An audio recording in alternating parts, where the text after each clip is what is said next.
Heureuse de vous retrouver pour cette autre édition du grand débat économique sur For You Media. On parle ce soir du franc CFA. Aujourd'hui, en tout cas, ce qu'on nous présente, c'est qu'au moins 50% des réserves de change des pays de la zone franc sont centralisées au Trésor français. Peut-on les retirer automatiquement? Est-ce qu'on peut rapatrier nos réserves de change? On le présente en tout cas comme un héritage colonial. Le franc CFA, qui est donc une monnaie largement répandue en Afrique, notamment en Afrique francophone. Né en 1945. Alors, il y a ces pays qui utilisent cette monnaie, le Bénin, Burkina Faso, Côte d'Ivoire, Guinée-Bissau, le Mali, le Niger, le Sénégal et le Togo, qui constituent ainsi l'Union économique et monétaire ouest-africaine. Il y a le Cameroun, la Centrafrique, le Congo, le Gabon, la Guinée équatoriale et le Tchad, qui constituent cette fois-ci la communauté économique et monétaire de l'Afrique centrale, la CEMA, dont l'Institut d'émission et la Banque des États de l'Afrique centrale, la BEAC. À côté, bien sûr, on n'oublie pas le franc comorien. Mais c'est une monnaie qui est donc de plus en plus contestée en Afrique. Les populations africaines des zones concernées ne comprennent d'ailleurs pas pourquoi leur gouvernement continue justement d'utiliser cette monnaie. C'est le tueur silencieux de l'économie africaine. C'est comme ça que certains le présentent. Pourquoi? Les raisons, bien sûr, dans un instant.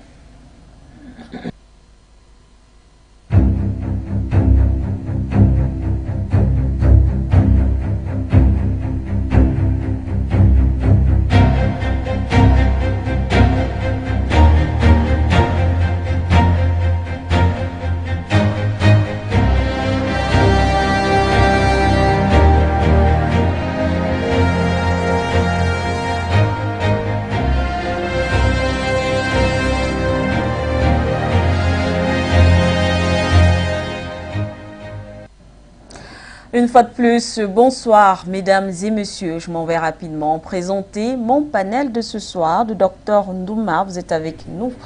Bonsoir et bienvenue, docteur. Bonsoir madame Siké, merci pour cette invitation. Bonsoir à nos éminents companélistes que vous allez présenter. Bonsoir au top management de For You TV. Et bonsoir surtout à nos millions de téléspectateurs qui nous font l'honneur d'écouter ce que nous disons et de le mettre en pratique. Merci à vous, docteur Ndouma. Le docteur Yamb Timba est aussi avec nous ce soir dans le cadre de cette émission. Bonsoir à vous, docteur Yamb. Bonsoir, madame Siké, et merci de m'avoir invité. Je dis bonsoir à mes companélistes. Merci à vous, docteur Yamb. Alors, monsieur Bertrand Tatinda est aussi notre invité du grand débat économique. Bonsoir et bienvenue. Bonsoir, madame Siké. Bonsoir à monsieur Timba, monsieur Ndouma. Bonsoir à vos très nombreux téléspectateurs qui nous suivent, à toute la galaxie panafricaine. Je suis très content d'avoir été convié à ce débat. Je suis un peu comme un cheveu dans la soupe, je ne suis pas économiste. Dans les politiques, souvent on dit que les politiques commandent l'action économique. Ben, on verra bien. Donc, c'est un débat très intéressant, madame Siké. Tout à fait. Merci à vous, monsieur Tatinda. On aura également monsieur Achille Eke depuis les États-Unis. J'espère que la technique va nous permettre de communiquer avec lui. Vous êtes banquier, expert en haute finance. Monsieur Achille Eke, merci d'être là.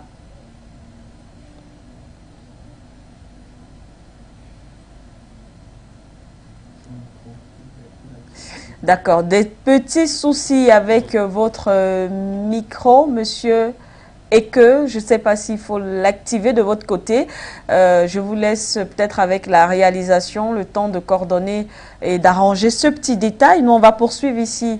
On va commencer ici sur le plateau sur cette question. Eh bien, on parle donc du franc CFA. Beaucoup, on en parle d'ailleurs depuis plusieurs années, on le sait. Il y a de cela plusieurs années, des années antérieures, si on fait quelques pas en arrière. C'était un sujet tabou, il était difficile de parler de cette monnaie, mais de plus en plus, c'est débattu. Voilà, dans les grands colloques, les forums, les sommets, les populations qui manifestent. On a vu à travers les images, on a commenté plusieurs fois les manifestations anti-franc CFA, mais jusqu'à présent, les États africains de la zone francophone continuent d'utiliser cette monnaie. Pourtant, certains estiment que c'est cette monnaie qui tue justement l'économie africaine. D'autres d'ailleurs l'ont qualifié de l'arme silencieuse ou alors invisible de la France-Afrique. Alors je vais commencer avec vous, Dr Yambé Timba, sur cette question. Peut-être pas vous demander pourquoi est-ce qu'on a créé le franc CFA, on est revenu plusieurs fois là-dessus, mais peut-être aller directement dans le vif du sujet. Qu'est-ce que les États africains perdent lorsqu'ils utilisent le franc CFA? Tout. C'est-à-dire que lorsqu'on comprend ce que c'est que la monnaie pour un État, alors les États qui utilisent le franc CFA se rendent bien à l'évidence où l'on constate clairement que ces États n'ont pas de monnaie. Je rappelle que, et j'aime que Bertrand Tatinda ait posé problème comme cela dès le départ. C'est une question politique d'abord. La souveraineté d'un État, c'est trois choses fondamentales. C'est son armée, sa justice et sa monnaie. C'est la monnaie qui fait fonctionner les deux autres. Et du coup, si vous n'avez pas le contrôle de votre monnaie, eh bien, vous ne pouvez même pas faire fonctionner votre justice ou votre armée. Vous avez vu que c'est au prix de très, très lourds sacrifices qu'un pays comme le Cameroun a pu se doter d'une armée. Tout simplement parce que nous n'avons pas de monnaie. C'est au prix de très lourds sacrifices qu'un pays comme le Mali arrive aujourd'hui à se structurer, à structurer son armée. Et on en voit les résultats. Alors que, si nous avions notre propre monnaie, il y a un certain nombre de choses qui pourraient se faire. Et ces choses-là se feraient et permettraient à nos pays de se développer. La pauvreté ambiante que nous observons dans nos pays n'est pas liée au fait que les gens ne travaillent pas. En termes de, parmi les facteurs de production, le facteur humain, en Afrique où on parle le français et utilise le franc CFA est probablement l'un des plus élevés d'Afrique. D'ailleurs, un pays comme le Cameroun, il y a encore, juste avant la crise de la Covid, était placé comme le 4e pays le plus entreprenant dans le monde. Lorsque vous êtes le 4e pays le plus entreprenant dans le monde, perdu au milieu des pays développés, on ne comprend pas très bien pourquoi vous n'êtes pas développé. Mais ça veut dire tout simplement qu'il y a quelque part quelque chose qui siphonne toute la valeur ajoutée de votre pays. Mais les analystes parlent de mauvaise gouvernance, par exemple, des dirigeants africains, pour justifier l'état d'avancement des États africains. Je vais vous dire quelque chose, madame. Les gens, ils parlent souvent de choses qu'ils ne maîtrisent pas. Et les gens ont tendance, c'est beaucoup plus facile de dire que « Ah, mais le Cameroun est pauvre parce que Paul Biya et son gouvernement et tous ces gouvernements sont incompétents. » Certes, on peut y trouver des éléments d'incompétence qui peuvent être des éléments opérationnels, mais sur le plan structurel, ce n'est pas ça qui bloque le Cameroun. Ce qui bloque nos pays, le Cameroun, la Côte d'Ivoire, le Sénégal, le Mali, tous ces pays où on utilise le franc CFA, c'est le fait que vous avez des pays dont la fiscalité, par exemple, est réduite à une série d'additions et de soustractions, sans plus. Pourquoi? Parce que vous ne pouvez pas y développer, par exemple, une fiscalité qui soit quelque chose qui permette d'enrichir les activités de l'État et de faire de la prévision en matière de gestion de la trésorerie de l'État.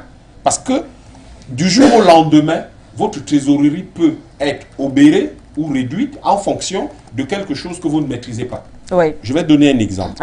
En ce moment, un pays comme le Cameroun va avoir, je crois que nous sommes déjà à 550 ou 600 milliards de francs CFA de dettes en plus, simplement à cause de la relation entre le franc CFA et l'euro. Nous sommes autour de 600 milliards de dettes. Nous n'avons rien fait, nous n'avons rien acheté, nous n'avons rien demandé. Mais nous sommes à 600 milliards de dettes. Je rappelle que 600 milliards de dettes pour un pays qui est, mettons, globalement 30 millions d'habitants, c'est pratiquement autour de... 200... C'est près de 200 millions ou quelque chose comme ça, ou 20 millions. En tout cas, c'est une grosse somme qui endette chacun de nos concitoyens alors qu'on n'a rien fait. Bref, on ne peut pas soutenir les activités de l'État, on ne peut pas financer les PME, on ne peut pas financer les universités. Il y en a même certaines qui n'ont pas d'électricité au Cameroun. Et l'État ne sait pas quoi faire parce que 2 milliards de francs CFA de facture d'électricité, c'est trop compliqué. Vous ne pouvez pas développer les infrastructures. Le Cameroun a demandé en 2002 à la France, parce que pour que vous puissiez faire un investissement, vous devez demander à la France. Parce qu'à cause du franc CFA, la France va choisir la vitesse de votre développement, l'envergure de votre développement, le contenu de votre développement, la qualité de votre développement, les partenaires de votre développement. Elle va même décider du moment où vous pouvez acheter. À qui vous pouvez acheter, pourquoi vous achetez, de quelle façon vous achetez. Ça veut dire quoi? Ça veut dire que la politique économique d'un pays est d'abord, du moins la base est définie par la France? Ça veut dire que vous n'existez pas. En fait, vous n'avez pas d'État. Parce que je vous ai dit, qu'est-ce qu'un État?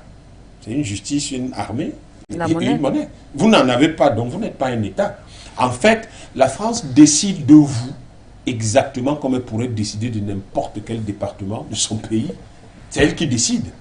Et si vous n'êtes pas content, le FMI est là pour faire l'huissier qui vient saisir vos ressources pour que vous remboursiez prioritairement, par exemple, les 600 milliards là, pour lesquels vous n'avez rien pris, mais qui vous sont tombés sur la tête.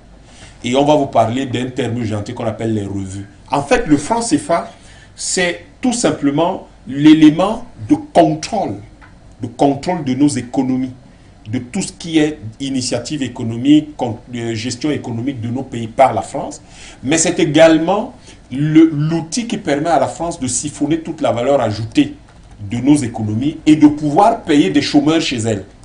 C'est ce qui fait que même nos propres revenus d'exportation ne pourront pas les avoir. Là, vous avez dit que c'est 50% là-bas. 50%, ça, c'est les accords de 2010. Ouais. Mais il faut y ajouter les frais, les taxes, etc. Et tout cela peut monter, peut faire que la France peut retenir jusqu'à 85%. Et pour donner un ordre de grandeur, par exemple, à nos téléspectateurs, un pays comme le Mali, l'année dernière a exporté 64 tonnes d'or. À 59 000 € le kilo d'or, ça fait à peu près 3 milliards 280 milliards de francs CFA. Oui. À peu près. Le problème, c'est que le budget du Mali n'est que de 2150 milliards. Et le Mali, sur l'argent de l'or, s'il l'avait exporté lui-même, si l'État malien avait exporté cet or, c'est ce qu'ils auraient perçu, 3 280 milliards. Et or, si c'est d'autres, comme c'est le cas aujourd'hui, le mécanisme du franc CFA, l'État malien, avec un peu de chance, va recevoir quoi, 450 milliards. À peu près. Et le reste va le reste sera retenu par la France. Et la France va donc pouvoir se permettre une sécurité sociale qui fait que même si vous avez juste besoin de toucher votre œil comme ça pour ne pas voir, on va à l'hôpital, ça coûte des millions et on paye. La France va se permettre de payer des types qui se lèvent le matin, regardent la télé, ne sortent jamais de chez eux et prennent du poids. On va l'appeler ça les allocations chômage. Ouais. Pendant que dans nos propres pays, vous travaillez, nos mamans elles se lèvent ici tous les matins à 4 heures, ne travaillent pas. Les gens ont les salaires, travaillent, c'est-à-dire se lèvent tous les matins, vont au travail, ont 30 000 francs de salaire. Donc, en fait, le franc CFA a un problème. Et l'un des éléments les plus nuisibles de ce franc CFA, c'est ce qu'on appelle la libre transférabilité des fonds. Et c'est un problème sérieux en matière fiscale dans nos pays. Les multinationales installées chez nous sont libres de transférer les fonds comme elles veulent. Donc, leur chiffre d'affaires peut être transféré tout le temps. Pendant ce temps, vous, quand vous allez vouloir faire de la fiscalité sur leur chiffre d'affaires, elles ne voudront jamais l'accepter parce que le régime est déclaratif. Et c'est elles qui déclarent quel est leur chiffre d'affaires. Vous n'en savez rien. Et pourtant, du fait de cette libre transférabilité des fonds, ça leur permet de protéger leur chiffre d'affaires. En fait, vous n'en savez rien et ce n'est même pas disponible. Parce que les fonds sont systématiquement et régulièrement, immédiatement transférés en fin de journée. Tout ce qu'elles ont perçu, c'est transféré. Donc, vous ne pouvez pas du tout les taxer ou, disons, fiscaliser sur cette base-là. Et à côté, c'est plutôt le petit boutiquier du coin qui, lui, il est fiscalisé de façon rude. Et les gens vont vous dire, non, mais les entreprises, les grandes entreprises ont une fiscalité très dure, c'est elles qui payent pour tout le monde. D'abord, ce n'est pas elles qui investissent plus que tout le monde, puisque les petits commerçants et les PME au Cameroun investissent 2 à 3 fois plus que les grandes entreprises, sauf que personne ne comptabilise ça. Tout ce qui pousse là dans nos villes, Mais ce n'est pas les grandes entreprises qui construisent ça. Hein. Ce sont les petites entreprises et les entrepreneurs individuels, les particuliers. Et c'est beaucoup plus important que tous les investissements de toutes les grandes entreprises réunies. Donc, le franc CFA, ce n'est pas seulement un tueur silencieux de notre économie. Oui. C'est tout simplement l'outil qui permet à la France de nous effacer du système international. Et voilà pourquoi on va dire l'Afrique, c'est 2% du commerce mondial. Alors qu'en réalité, il y a 15 pays qui n'existent pas dans ce commerce mondial. 15 pays africains qui n'existent pas du tout, puisque pour acheter, il faut que la France l'accepte. L'accepte, tout à fait. Voilà. Tout à fait. Merci à vous, Dr Yamb. Je pense qu'on réussit à avoir Monsieur Achille Eke, qu'on reçoit ici directement sur le plateau. Le temps, peut-être avec la réalisation. On commence à recevoir Monsieur Eke. Merci. Merci. On vous retrouve dans quelques instants, Monsieur Eke. Monsieur Bertrand Tatinda, alors, je poursuis avec vous, peut-être aussi avec ce message, puisqu'on parlait aussi de peut-être la part des États africains aussi, parce qu'on accuse beaucoup le franc CFA, mais on reste sur le fait que beaucoup estiment également que nos politiques africaines pourraient aussi s'en sortir sans du moins même avec cette monnaie. Ils pensent en tout cas que c'est souvent un prétexte. Alors, ce message, par exemple, vous parlez souvent du franc CFA, mais il me semble que un pays doit d'abord avoir sa propre monnaie locale afin de faciliter la maîtrise des échanges commerciaux et le soutien des institutions étatiques. Les échanges extérieurs ne sont que accessoires car un État n'a pas besoin d'une monnaie étrangère pour la gestion de ses institutions. Ça peut être vrai quelque part. Mais, sauf que nous, les scientifiques, nous aimons fonctionner avec des cas pratiques. Oui.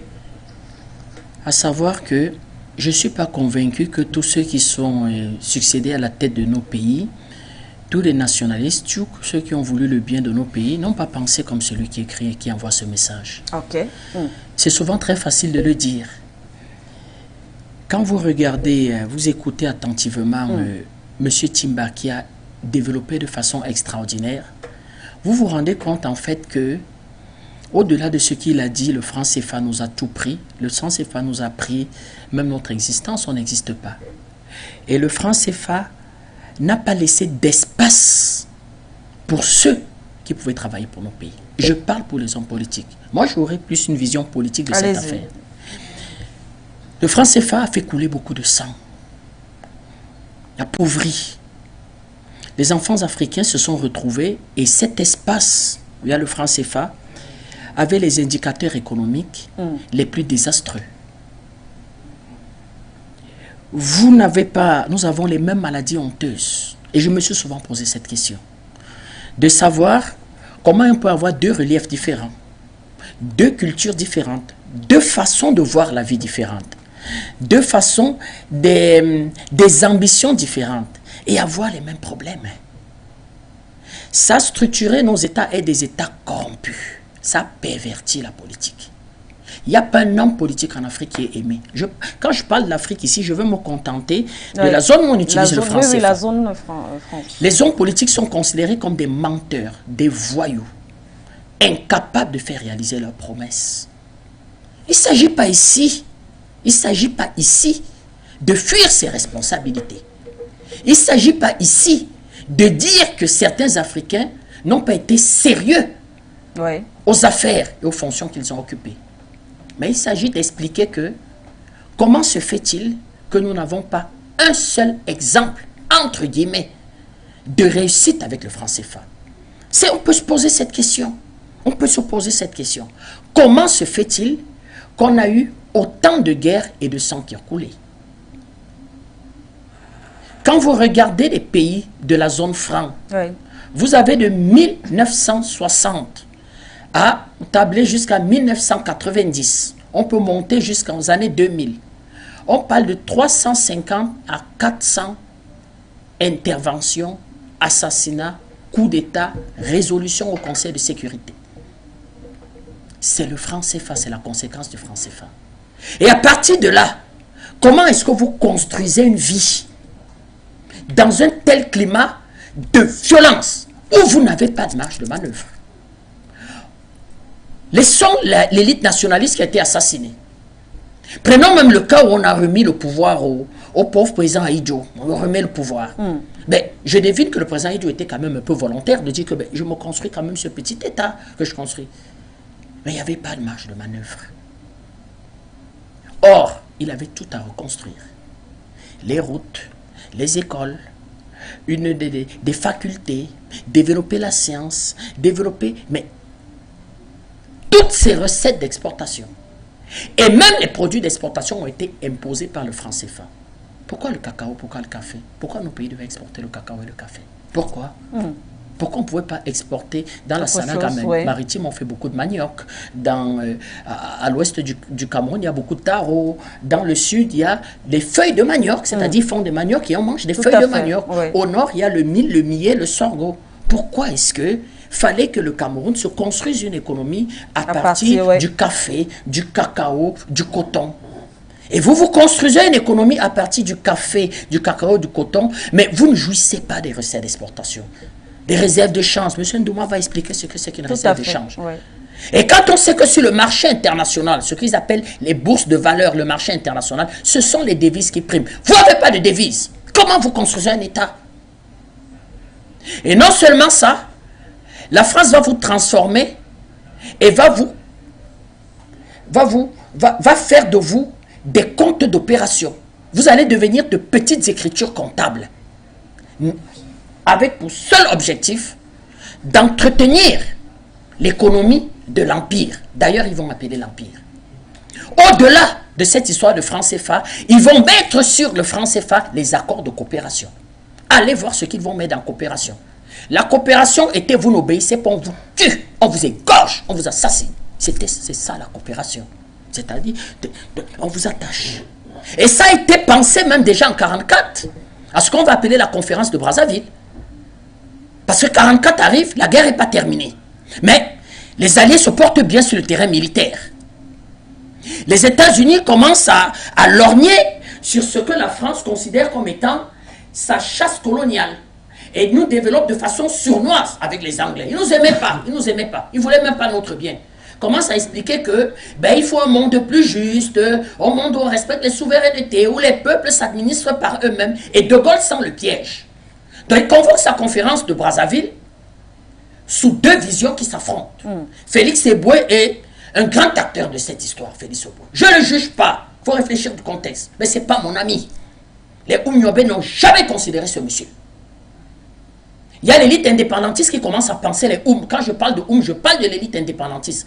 Qui commence à dire, ouais, c'est bien, allons à la conférence de Gaulle. Allons à la conférence parce que nous pouvons administrer ce pays. Et ils ont même des programmes politiques. Ils ont même ce qu'on appelle même une esquisse de droit international. Les prémices de ce qu'aujourd'hui nous appelons mondialisation. Ouais. Lisez les discours de 54, je ne sais pas, c'est M. Timba, 54, 56, 48, 50. Mais c'est extraordinaire. Vous vous dites, mais il n'était pas un professeur agrégé de sciences politiques. Vous vous dites, mais comment un monsieur comme ça, de cheminot, de syndicaliste, pouvait penser? Quand on parle du discours du Premier ministre malien, est-ce qu'il est sur le fond, si on fait de l'analyse politique différente des discours de Oum? Non, non. Il ressuscite ces discours-là. Tout à fait. Donc cette élite indépendantiste dit à De Gaulle, allons à la conférence. Mais De Gaulle est bien malin. Il explique à M. Philippe Eboué et à ses amis gaullistes que moi je vais préserver mon empire des Américains. Ils me gênent, les Américains. Ils m'aident. Ils me libèrent, ils m'aident à libérer Paris. D'ailleurs, avec les Africains aussi. Vous allez voir l'hypocrisie et la méchanceté. Mais comment je fais pour reconstruire ma France? Et il y a deux thèses qui s'affrontent. Il y a un monsieur qu'on appelle Lamberti, qui a ses amis, qui dit à M. De Gaulle, il faut aller à l'indépendance. Mais pas au sens littéral du terme indépendance. Oui. Donnons-leur une histoire et puis on va codifier une élite intellectuelle qui va... On met en valeur les Houphouët-Boigny et les Senghor. Là rentre déjà le désaccord avec les Oum qui expliquent à Houphouët-Boigny que non, ce n'est pas ce qu'on se disait dans le Rassemblement démocratique africain. Ce n'est pas ce qu'on se disait. Et à partir du moment où Senghor et Houphouët sentent le pouvoir, ils se sont convertis aux impérialistes, eh bien Houphouët dit à Oum que ne me dit plus jamais bonjour. Il l'exclut du Rassemblement démocratique africain. Oum est obligé maintenant de rassembler ses amis, de discuter avec ses amis du FLN, du MPLA, d'avoir des alliances à l'extérieur et de dire aux Camerounais que réfléchissons comment est-ce qu'on peut gérer ce pays, d'où les prémices déjà de la mise sur pied d'entités politiques où il faut réfléchir des questions politiques du Cameroun. Pendant ce temps, il y avait d'autres gouverneurs qui expliquaient à De Gaulle que même cette indépendance française, il ne faut pas. Conservons cette histoire. Parce que c'est un risque de donner l'indépendance factice. Mais si vous donnez l'indépendance factice et vous ne contrôlez plus l'élite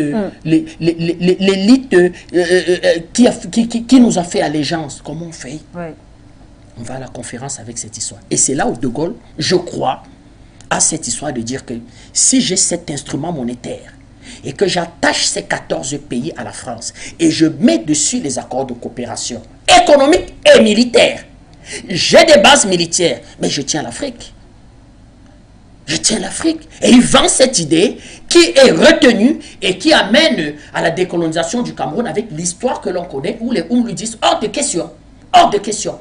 Débat. Les Oum appellent au débat. Eh bien, on explique que ce sont des maquisards. On leur fait la guerre. On les assassine. Voilà le franc CFA. Voilà les enjeux. Voilà comment on impose le franc CFA.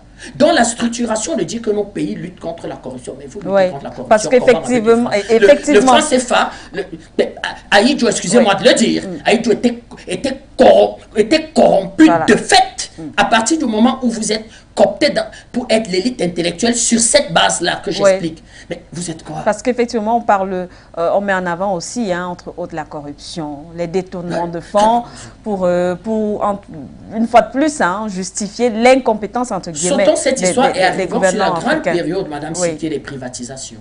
C'est là où ça a été un crime. Plus jamais, au grand jamais, cela ne se passera plus en Afrique. Monsieur Lengue, j'ai lu un bouquin, le docteur Lengue. Le docteur Lengue, oui, bien sûr. Le dernier directeur général de ce qu'on appelait la régie Fercam. Il va être à la tête de cette entreprise 6 mois.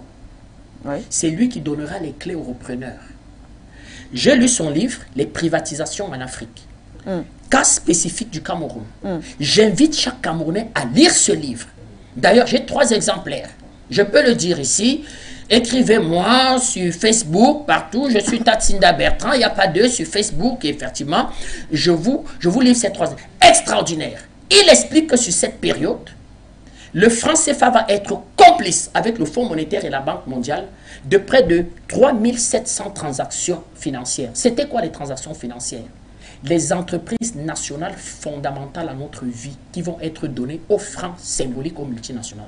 Monsieur Timba va expliquer les conséquences de cette histoire. Je vous ai dit, je ne suis pas économiste, je suis un homme politique. C'est pour ça que j'explique que nous, dans notre parti politique, si jamais un homme politique se lance encore dans cette façon de faire, je ne sais pas si nous on ne prendra pas les armes comme nous. Une façon de parler, parce que c'est interdit de prendre les armes contre son pays, c'est interdit. Mais je veux dire, on entrera pratiquement en rébellion. Ce n'est pas possible. Donc, un pays comme le Cameroun va tout perdre. On va perdre l'eau, M. Timba. On n'aura même plus de souveraineté sur l'eau. On n'aura plus de souveraineté sur l'énergie. Comment vous vous développez sans énergie? Comment vous vous industrialisez sans énergie? Et voilà le franc CFA. Et voilà le franc CFA. Et quand on a ce raisonnement, on vous dit, oh, M. Mobutu, il avait sa monnaie et puis il n'a rien fait avec sa monnaie. Soyons sérieux, Madame Siké. Vous additionnez les intelligences de M. Timba, d'un docteur Ndouma, de M. Eke qui nous suit des États-Unis, de tous ces enfants brillants du Cameroun, des historiens, des médecins, des scientifiques, des anthropologues, des sociologues. Soyons sérieux, Madame Siké. C'est difficile de gérer une monnaie quand un pays comme le Cap-Vert, quand un pays comme quand un pays comme Djibouti, quand des pays d'à peine 1,5 million de monnaie, d'habitants tiennent une monnaie. Moi, je me base seulement sur le fait que les Camerounais s'asseyent, travaillent, vont à l'école, apprennent et travaillent. J'ai même souvent l'habitude de dire qu'il faut que l'Afrique lance le défi de se développer sans toucher aux matières premières. Monsieur Timba, est-ce que c'est possible? Se développer sans toucher aux matières premières. Parce qu'à chaque fois, on nous renvoie ça. Vous avez les matières premières. Non, nous sommes intelligents. C'est une façon cynique d'expliquer aux Africains que, sans les matières premières, qu'est-ce que vous pouvez devenir? Mais c'est idiot. la première école, le premier savoir, le premier théorème mathématique, la mathématique, c'est les Africains qui l'ont développé. Voilà, Madame Siké, ce qu'on peut dire, pas pour expliquer, pas pour excuser les hommes politiques, mais pour expliquer que, j'ajoute à ce que M. Timba dit, ça nous a retiré tout, ça nous a retiré même de l'honneur. De l'honneur. C'est-à-dire que vous avez un billet de franc CFA, vous êtes à Paris, on vous dit on ne connaît pas ça, monsieur. J'ai fait l'expérience de tourner dans tous les bureaux de poste avec un billet de 10 000 francs CFA. Monsieur, on ne le prend pas. Je dis, monsieur, on ne le prend pas. Monsieur, on ne le prend pas. Même entre vous déjà, perdez de les l'honneur. deux zones monétaires. Parce qu'on vous dit, voilà la monnaie de votre pays et vous êtes en Europe. On vous dit, monsieur, vous n'existez pas. Le on ne prend pas là voulait dire que vous n'existez pas. Foutez le camp avec cette histoire. Merci à vous, Monsieur Tatinda. Et on retrouve justement Monsieur Eke, toujours sur cette question, puisque justement, vous êtes, les banques en tout cas n'ont aucun secret pour vous. Dans quelle mesure le franc CFA impacte justement négativement le système bancaire en Afrique? Et est-ce que d'ailleurs aussi, ces banques-là qui sont présentées, entre autres au niveau de, par exemple, l'Afrique centrale, il y a la BEAC, dont l'Institut des missions. Au niveau de l'Afrique de l'Ouest, il y a bien sûr la BCAO. Alors, est-ce que ces différentes institutions bancaires ont une véritable marge de manœuvre dans le système franc CFA? Bonsoir Manuela, je sais que vous m'entendez maintenant. Très bien, Monsieur Eke. Excellent. Bonsoir à tous les téléspectateurs d'Afrique Média, de For You Media, je vous en prie, c'est un lapsus. Et écoutez, c'est un honneur d'être parmi vos invités ce soir pour parler de ce débat, de ce sujet. J'ai eu un débat récemment avec le professeur Borou sur une autre chaîne de télévision et justement on parlait donc de l'impact du franc CFA sur nos économies. Eh bien, je crois que c'est un sujet qu'on a suffisamment débattu pour que toute les populations africaines aujourd'hui, n'est-ce pas, soient bien informées des conséquences du franc CFA et donc pour nos dirigeants également de savoir qu'est-ce qu'il faut faire pour en sortir si la volonté politique y est, parce qu'en fait, c'est un problème politique à la base. Dans les années 45, quand le général de Gaulle a signé ce décret, ce fameux décret avec la proposition de son ministre des Finances, René Plevel, et le ministre des Affaires d'Outre-mer à l'époque, je crois que c'est Jacques Soustelle, ils savaient évidemment ce qu'ils faisaient. Ils ont vécu cet événement eux-mêmes.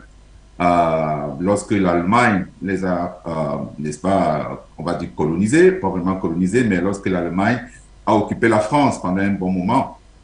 Et donc, ils ont vu les méfaits de cette occupation et donc on doit réagir comme tout État qui se respecte doit réagir.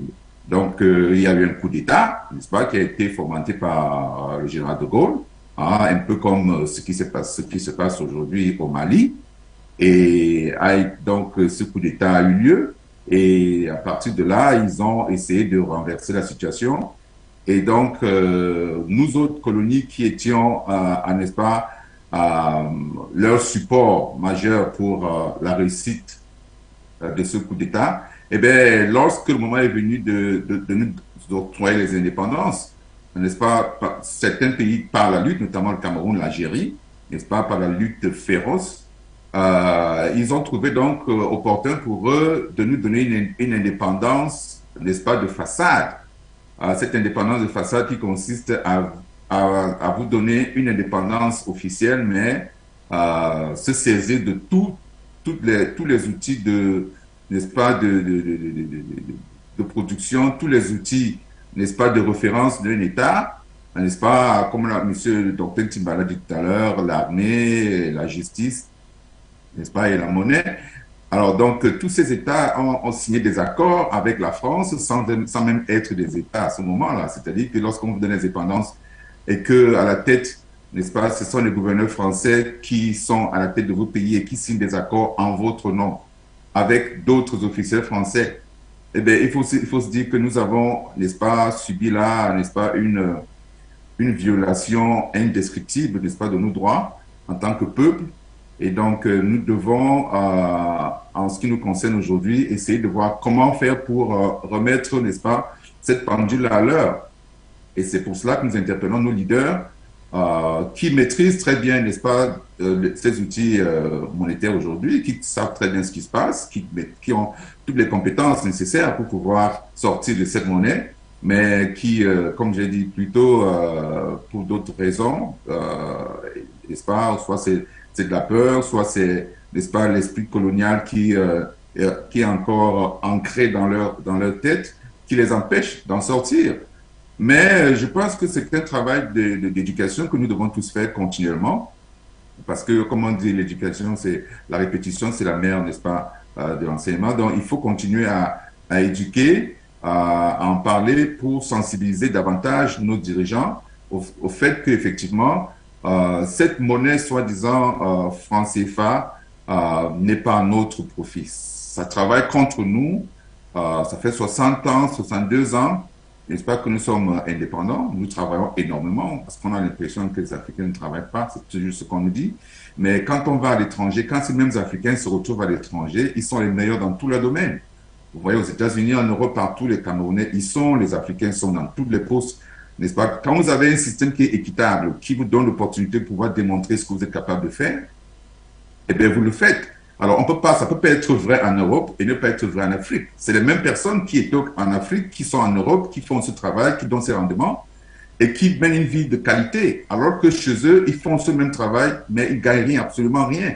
Et tous les efforts qu'ils fournissent on a l'impression que ça s'envole. Ça s'envole. C'est-à-dire, on ne comprend pas ce qui se passe. Ça peut pas être simplement dû à la corruption, ça peut pas être simplement dû au problème de volonté politique. N'est-ce pas, c'est plus que cela. Et donc, c'est cette face cachée-là que nous devons mettre, n'est-ce pas, en exergue aujourd'hui pour montrer aux peuples africains et aux dirigeants africains qu'effectivement, il y a quelque chose qui se passe en dessous. Et ce qui se passe en dessous, c'est effectivement le fait que, eh bien, tous les efforts que vous fournissez sont siphonnés à travers le franc CFA vers l'euro. Voilà, ça c'est la réalité, c'est la dure vérité.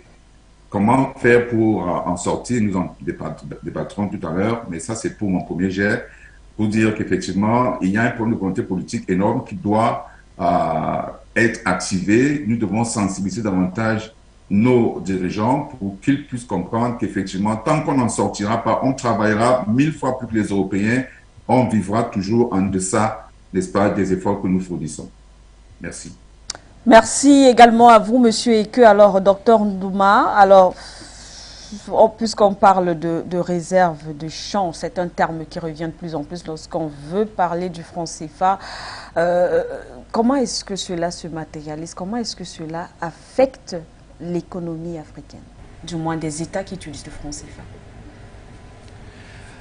Alors, les réserves de change se justifient par le fait que le franc CFA a une parité fixe avec l'euro. Oui. Pour garantir donc cette fixité de la parité, oui, on met des réserves. Mais il est clair que la France n'a jamais mené une action qui va dans le sens, n'est-ce pas, de pouvoir donc jouer le rôle, n'est-ce pas, de garantie de cette fixité-là. Okay. Puisque pour nous, cette fixité est l'une des supercheries également dans cette monnaie de singe, dans cette monnaie naziste qui est le franc CFA. Donc, ces réserves de change n'ont pas lieu d'être, mais techniquement, elles existent parce que la France a imposé une fixité, a imposé une monnaie qui n'est pas notre monnaie, qui n'est même pas reconnue même en France. Donc, c'est pour dire que c'est en réalité un faux débat d'évoquer ces réserves-là, puisque nous demandons que cet argent soit restitué aux différents pays. Nous demandons cela. Et nous ne sommes pas pour le franc CFA, encore moins pour une fixité de la parité. Donc, mais permettez que j'aborde la structuration même de tout cet environnement, parce que le docteur Yam Timba a parlé de la structure. Oui. Parce qu'il y a l'opérationnel, mais le franc CFA, on n'en veut plus. C'est clair. Mais il faut savoir que c'est plus grave que le franc CFA. Tout ce qui est rattaché au franc CFA est plus grave que le franc CFA lui-même. Alors, nous sommes dans un environnement où vous avez exclusivement ce qu'on appelle les banques commerciales ou les banques de détail. Et dans cet environnement ont émergé les structures qu'on appelle aujourd'hui les établissements de microfinance. Oui. Microfinance signifie que c'est des établissements qui ont une capacité pour donner des microcrédits, des petits crédits. Oui. Avec les petits crédits, on ne peut pas développer une affaire. Avec les petits crédits, on fait le bayam, selam. Et donc, les banques de détail, généralement, jouent le rôle, n'est-ce pas, de ces établissements de microcrédit dans les pays développés. Je m'explique. Alors, lorsque vous déposez votre argent à la banque, parce que c'est les particuliers, c'est des gens qui viennent déposer leur argent, c'est les dépôts courants, et ils peuvent revenir à tout moment réclamer qu'on restitue une partie ou la totalité. Oui. Et il faut que la banque soit capable de restituer, de mettre à leur disposition ce dont ils ont besoin. Et donc, pour cela, ce qui est une caractéristique de ces activités, de ce type de banque-là, ces banques n'ont pas la vocation et même la capacité de prêter une partie de cet argent pour une longue durée. Parce que ce n'est pas leur argent. Si elles prêtent au tiers pour une longue durée et qu'entre-temps ceux qui ont déposé viennent restituer, c'est clair qu'elles auront les problèmes pour mettre à disposition. Donc, ça c'est une chose. Mais c'est cette catégorie de banques que nous avons dans cet environnement-là. Qui est créé par le système CFA. Qui est créé par le système CFA parce que le fait que nous ayons cette catégorie de banques exclusivement et qu'on n'ait pas, par exemple, les banques d'affaires qui sont, en fait, en réalité, M. Tandis a dit banque d'investissement, mais je vais dire banque d'affaires, et s'il dit investissement, c'est vrai pour que les téléspectateurs comprennent. Les banques d'affaires sont les banques qui sont indiquées pour financer l'économie, pour développer l'activité économique. Ce sont ces banques-là qui ont la capacité à pouvoir faire en sorte qu'on parle de l'industrialisation. Okay. Elles n'existent pas dans cet environnement-là, ces banques. Et vous avez une troisième catégorie qui est donc ce qu'on appelle les banques de financement et d'investissement. Celles-là, elles sont spécialisées sur le forex, sur l'accompagnement des entreprises à la bourse, sur les acquisitions, etc. Donc, et après, on a les pseudo-banques centrales. Alors, je dis pseudo-banque centrale parce qu'en réalité, les banques commerciales ont une fonction de création monétaire. Parce que c'est au niveau des banques centrales que les opérateurs économiques viennent exprimer le besoin de crédit. Ce besoin qui est exprimé est en rapport avec les projets de développement de ces opérateurs économiques. C'est quand le besoin est exprimé qu'on peut accorder le crédit. Ouais. Lorsqu'on a accordé le crédit, Madame Siké, c'est en ce moment-là que cette demande est répercutée au niveau de la Banque centrale qui, elle, doit donc fabriquer cet argent et mettre à la disposition des opérateurs économiques qui vont donc travailler avec cet argent et le remplir d'une valeur. C'est pour ça qu'on dit que pour créer la monnaie, c'est juste une ligne d'écriture. Vous voyez. Donc c'est le travail effectué qui vient donner de la valeur à ce papier-là qu'on aura imprimé. Or, nous sommes donc dans un environnement où vous avez les banques de détail qui n'ont pas vocation à donner les crédits parce qu'elles ne peuvent donner que des montants ridicules et à des taux très élevés, c'est-à-dire le crédit coûte très cher, si même elles acceptent d'en donner, alors que c'est en donnant, en accordant le crédit qu'elles créent de la monnaie et répercutent donc cette demande au niveau de la Banque centrale, si on en a une, qui, elle, doit mettre à la disposition des opérateurs économiques cette monnaie-là à travers ces établissements. Madame Siké, dans ce contexte, vous croyez que ça peut fonctionner? Avec le franc CFA, ça ne peut jamais fonctionner. Parce que ce que je dis là, ouais. vous voyez. Donc, pseudo-banque centrale, pourquoi?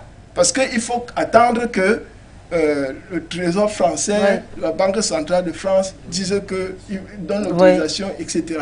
Donc, si on refuse d'accorder des crédits, n'est-ce pas, aux opérateurs économiques qui, eux, ont vocation à pouvoir développer l'économie, mais la Banque centrale, qui n'est pas la nôtre, ne va pas fabriquer de l'argent et mettre à la disposition de ces opérateurs économiques, c'est-à-dire la France. C'est pour ça que certains économistes évoquent souvent, et à raison, qu'on a à peine une masse monétaire de 15% qui circule dans la zone. 15%, c'est-à-dire que c'est très peu. Et c'est fait exprès. On asphyxie l'économie si on en a une. Exprès. C'est-à-dire qu'on crée carrément une forme d'économie essentielle pour les États africains, expressément. C'était ça. Et c'est pour ça que quand M. Bertrand Tatine a dit que les 15 pays, est-ce qu'il y a un seul pays parmi les 15 qui utilise le franc CFA, qui excelle, qui est sorti du lot? Aucun. Il y en a pas de les comparer justement avec les pays de la zone anglo-saxonne. Oui, ce n'est pas, c'est pas un hasard, puisque la CEDEAO, on peut dire que la CEDEAO, elle est un peu anglo-saxonne. Mais même là-bas, il n'y a personne qui émerge. Vous voyez? Donc, les puissances économiques en Afrique, c'est quoi? C'est le Nigeria, c'est l'Afrique du Sud, c'est l'Algérie, l'Égypte, un peu le Maroc. Vous voyez? Donc, ça ne peut pas être un hasard que tous ces 15 pays-là, malgré tous les efforts, toutes les dispositions qui sont prises, ne puissent pas émerger. Maintenant, lorsque vous prenez l'État même, parce que nous sommes avec un politique bien éclairé sur le plateau. Quand vous prenez l'État, on est dans un environnement où on décrit qu'il n'y a pas de route. Il n'y a pas de route, pas d'école, il n'y a pas d'école, il n'y a pas d'hôpitaux dignes de ce nom, etc.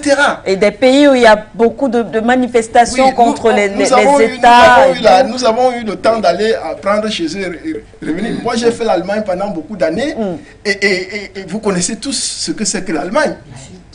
En termes de route, en termes de métro, en termes de tramway, en termes. C'est-à-dire que l'histoire d'embouteillage, alors que dans notre environnement, quand il n'y a pas d'embouteillage, on fête. Et là-bas, c'est une exception. Les bus ont leur voie, ils ne connaissent jamais le tramway à sa voie, etc. Ils ne connaissent jamais d'embouteillage. Les cyclistes ont leur voie. Vous pensez qu'on est incapable, avec toutes les ressources que nous avons, avec toutes les études que nous avons faites dans le monde, de pouvoir faire même mieux que ça? Non. Donc, quand je reviens au niveau de l'État, les pays qui ont les vraies banques centrales, quand l'État a besoin d'argent, l'État émet souvent ce qu'on appelle les emprunts obligataires. C'est-à-dire que demande... En réalité, chez nous, on dit que l'État demande aux citoyens de lui prêter de l'argent. Mais on le dit pourquoi? Parce que généralement, ce sont les citoyens qui sont contraints de cotiser pour acheter ces parts, qui sont des titres de créance. Mais dans les pays développés, qu'est-ce qu'on fait? Quand l'État a besoin d'argent et qu'il veut faire un emprunt obligataire, c'est la Banque centrale qui rachète toutes ces obligations et met à la disposition de l'État l'argent dont il a besoin. Et puis l'État réalise les projets qu'il a prévus. Mais ça, il faut avoir la capacité justement. Il faut avoir donc une vraie banque centrale et la capacité donc avoir une monnaie qui nous appartient et une monnaie qui est adossée, n'est-ce pas, à des valeurs matérielles. Et vous savez que l'Afrique est le continent le plus riche en minerais. Comment on peut expliquer qu'on soit le continent le plus riche en minerais et que nous n'ayons pas de monnaie, alors qu'il y a des pays qui n'ont pratiquement pas de minerais et qui ont une monnaie qui est supposée être plus puissante que le torchon qu'on nous a imposé dans la zone CFA.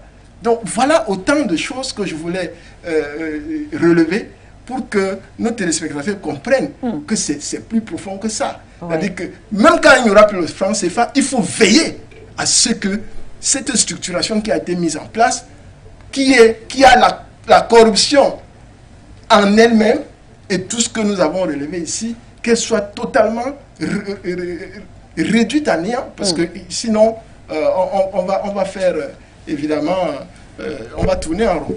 Merci à vous, docteur Ndouma, docteur Yom Timba. Alors, finalement, on comprend que le franc CFA maintient ce système international de corruption qui alimente justement, entre autres, les grandes institutions financières comme le FMI, la Banque mondiale. En tout cas, c'est un système qui sert les intérêts des États occidentaux. Absolument. Absolument. Et d'ailleurs, vous remarquez la difficulté que vous avez à poser des questions? En fait, on dirait que toutes les questions que vous allez poser, on va y répondre par oui. Par oui, effectivement. C'est-à-dire, est-ce que le ce franc sont CFA, des évidences, en fait. Ce sont des évidences. Des évidences. Parce que le système a été conçu pour avoir un contrôle total sur notre espace et sur nos économies. Il y a deux choses ou trois. La première, c'est que le fait qu'on laisse que les pays accèdent à entre 15 et 35% des réserves, disons des revenus d'exportation, c'est pour entretenir la fameuse élite aliénée et corrompue. Qui peut donc vivre sur le mode occidental et parce qu'il a besoin à ce moment-là de protéger ses privilèges, écraser les autres. Deuxième chose, c'est important parce que cela participe également de la division du travail. Le franc CFA, c'est un outil de division du travail à l'échelle mondiale. Vous êtes des pourvoyeurs de matières premières. Voilà pourquoi vous allez développer le cacao, le café. Je rappelle ici à nos téléspectateurs, quand vous prenez 1 hectare, le cacao, je crois que c'est 1 tonne à peu près, ou 2. Si vous prenez 1 tonne, vous êtes probablement, ça fait 1000 kilos fois 800, vous êtes à 800 000. Si vous faites 2 tonnes, vous êtes à 1,6 million de francs CFA. Si vous prenez le même hectare de terrain et que vous cultivez des ignames, vous avez 30 tonnes d'ignames. 30 tonnes d'ignames et que vous vendez 1 kilo, je suis très gentil, 500, mais je sais que vous êtes une dame, vous savez que c'est faux. 500 francs le kilo, vous avez 15 millions. Donc, on va dire, on ne veut pas que vous cultiviez les ignames. On vous rend riche, c'est pas normal. Vous n'avez pas le droit d'être riche. On va vous demander de cultiver du cacao et du café. Et vous allez avoir un pays, les choix économiques vont être dictés par les besoins de la puissance colonisatrice. Qui a besoin de cacao, de café? Combien de gens boivent le café au Cameroun? Sauf qu'on boit le café partout en Europe, il fait très froid, c'est normal. Et c'est devenu quelque chose de culturel. Donc ces besoins-là, vous allez être orienté définitivement à travailler pour satisfaire les besoins. Donc l'Afrique travaille en fait pour ces États. L'Afrique travaille pour satisfaire les besoins des Occidentaux. C'est comme ça que le système du franc CFA a été pensé. Dans cette division du travail, voilà. C'est-à-dire que on peut même dire, vous allez fournir les matières premières. Mais il y a pire, il y a même quelque chose qui est un peu plus bas que ça. C'est-à-dire, vous ne travaillez que pour fournir ce dont l'Europe a besoin, ce dont la France a besoin. C'est-à-dire qu'elle a besoin de cacao, de café, de bananes, de ce genre de choses, de coton. Le système franc CFA est tellement vicieux que même les sous-vêtements, même la lingerie de vos femmes va être de la friperie, alors que vous avez du coton. Et que dans un pays comme le Cameroun, vous transformez à peine bon en 4%, mal en 2% du coton. Alors que vos femmes devraient avoir leur lingerie en coton qui est la meilleure du monde. Mais le système est tellement vicieux qu'eux, ils ont besoin de coton, donc le coton doit partir brut, puisque vous êtes exclu de la transformation. Vous ne devez pas transformer. Vous êtes exclu de l'industrie et de la transformation. Et donc, quand ils ont fini d'utiliser, ils remettent dans les ballots et vous les renvoient. Et c'est ce que vos propres épouses et vos propres enfants vont porter. Comment pensez-vous que le racisme perdure? Si vous étiez à la place des Occidentaux, des Européens, et que ça se passait comme ça, vous respecteriez les gens qui utilisent les déchets de vos maisons? Pas du tout. Vous ne les respecteriez pas. Ce seraient des types pour vous qui sont des sous-hommes ou peut-être à la peine des hommes parce que vous ne comprenez pas très bien pourquoi ils utilisent ce que vous jetez. Mais c'est ça le mécanisme du franc CFA. Et il va y avoir un certain nombre de choses assez curieuses comme le fait que chez nous en Afrique où on utilise le franc CFA, la relation technique entre l'investissement et l'épargne n'existe pas. La relation technique c'est que l'investissement précède l'épargne. Oh, le docteur Ndouma vous le disait. Ben, mais l'épargne, ça ne veut pas dire que vous avez l'investissement, ça ne veut pas dire que vous avez de l'argent disponible, que vous prenez et ensuite vous investissez. Non, il y a ce que Tchoundiang Pouemi, monnaie, servitude et liberté, 1984, il dit qu'est-ce que la monnaie répond à la question. C'est une créance à vue sur le système bancaire. Créance. C'est-à-dire on croit. Je crois que. Donc je crois que je vous donne donc, je crie la ligne et je dis prenez, ça fait 1 milliard. Et vous allez travailler ou rapporter le bien vide. En fait, on enseigne à tout le monde ici qu'il faut épargner pour investir. Mais c'est complètement faux. Vous ne pouvez pas développer un pays comme ça. C'est totalement impossible. Totalement impossible. Vous devez avoir de bonnes idées, les structurer comme il faut, investir, avoir les moyens d'investir, et l'épargne vient par la suite. Parce que l'épargne, en fait, est le produit des biens remplis. L'épargne n'est pas le produit d'un bien vide. Or, on ne vide pas un bien qui est plein, on remplit plutôt un bien qui est vide. Vous avez d'autres choses assez curieuses, comme par exemple la masse monétaire et l'investissement. La relation entre masse monétaire et investissement est complètement biaisée en Afrique, où on utilise le franc CFA. Les gens vont vous dire, alors dans la zone de la CEDEAO, c'est 25% de masse monétaire en fait tirée par le fait qu'Houphouët et Senghor avaient des relations privilégiées avec la France. Vous savez qu'ils avaient été ministres en France. Ils avaient été ministres en France, Houphouët, avant de devenir le président des pays qu'ils ont. Donc c'est 25% de masse monétaire. Dans la zone de l'Afrique centrale, de la CEMAC, c'est 15%. Je vais donner une note de grandeur à nos téléspectateurs. La Chine, c'est 240% de masse monétaire, 240% du PIB. Pour que la Chine tienne le niveau d'investissement qui lui a permis d'être là aujourd'hui. Il n'y a pas de magie, il n'y a pas de sorcellerie dans ces affaires. C'est de la science pure et simple. Vous faites 240% de votre PIB, ça veut dire que vous dites aux gens, tous les 30 ans, tous les 10, 12 ans, on double notre PIB. Point barre. Vous doublez votre PIB tous les 10, 12 ans. C'est ça que la Chine a fait en 70 ans. Je rappelle à la plupart aux gens ici que dans les années, à la fin des années 70, le Maroc était plus riche que la Chine. On a du mal à croire une chose pareille en 2022. Mais le Maroc avait un PIB plus important que celui de la Chine à la fin des années 70, début des années 80. Sauf que d'un côté, on a 240% de PIB, porté d'ailleurs aussi par un marché énorme.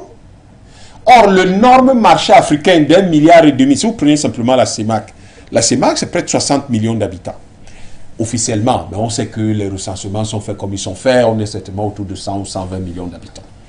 Si vous prenez les 60 millions officiels, c'est pratiquement le même marché que celui de la France. Le danger, pourquoi est-ce qu'on ne peut pas avoir le même pouvoir d'achat que le français?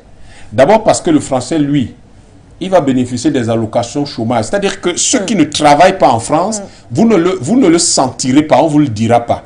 Or, il va falloir payer ces gens-là. Il faut quelque chose qui vienne couvrir, qui vienne boucher ce trou. Bien sûr. Et ceux qui viennent boucher ce trou, c'est ce qui est chez nous. La conséquence, c'est que la France va réduire la masse monétaire chez nous, puisque c'est elle qui fabrique. Et vous n'avez aucun contrôle sur la fabrication de votre monnaie. Elle décide de fabriquer quand elle veut, comme elle veut, et en fonction de ses propres objectifs. Pas les vôtres. Ce n'est pas votre monnaie. Et donc, ce qu'elle va faire, c'est que on a bouché ce trou, on paye des gens qui sont des chômeurs chez eux.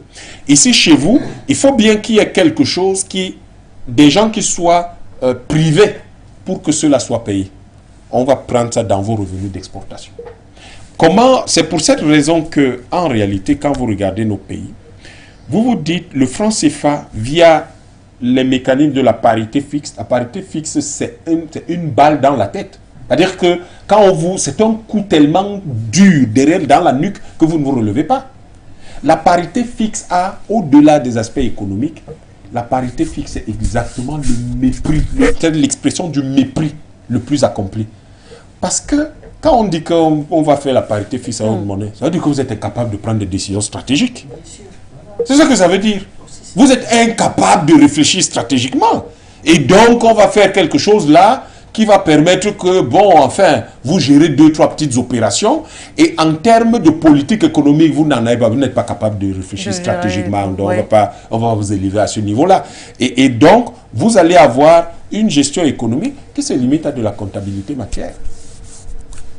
qui se limite à ça. Et vos ministres du commerce, tout ce qu'ils ont comme travail, c'est de surveiller ce qu'on appelle le taux de couverture des importations. Et ils vont vous rappeler tout le temps, non, on a 2 mois, on a 1 mois de taux de couverture. C'est-à-dire qu'on est capable d'importer tout ce qu'on importe aujourd'hui pendant 3 mois. Mais monsieur le ministre, même messieurs, ce n'est pas ça qui est important, combien on importe. Ce qui est important, c'est comment on va fabriquer ça.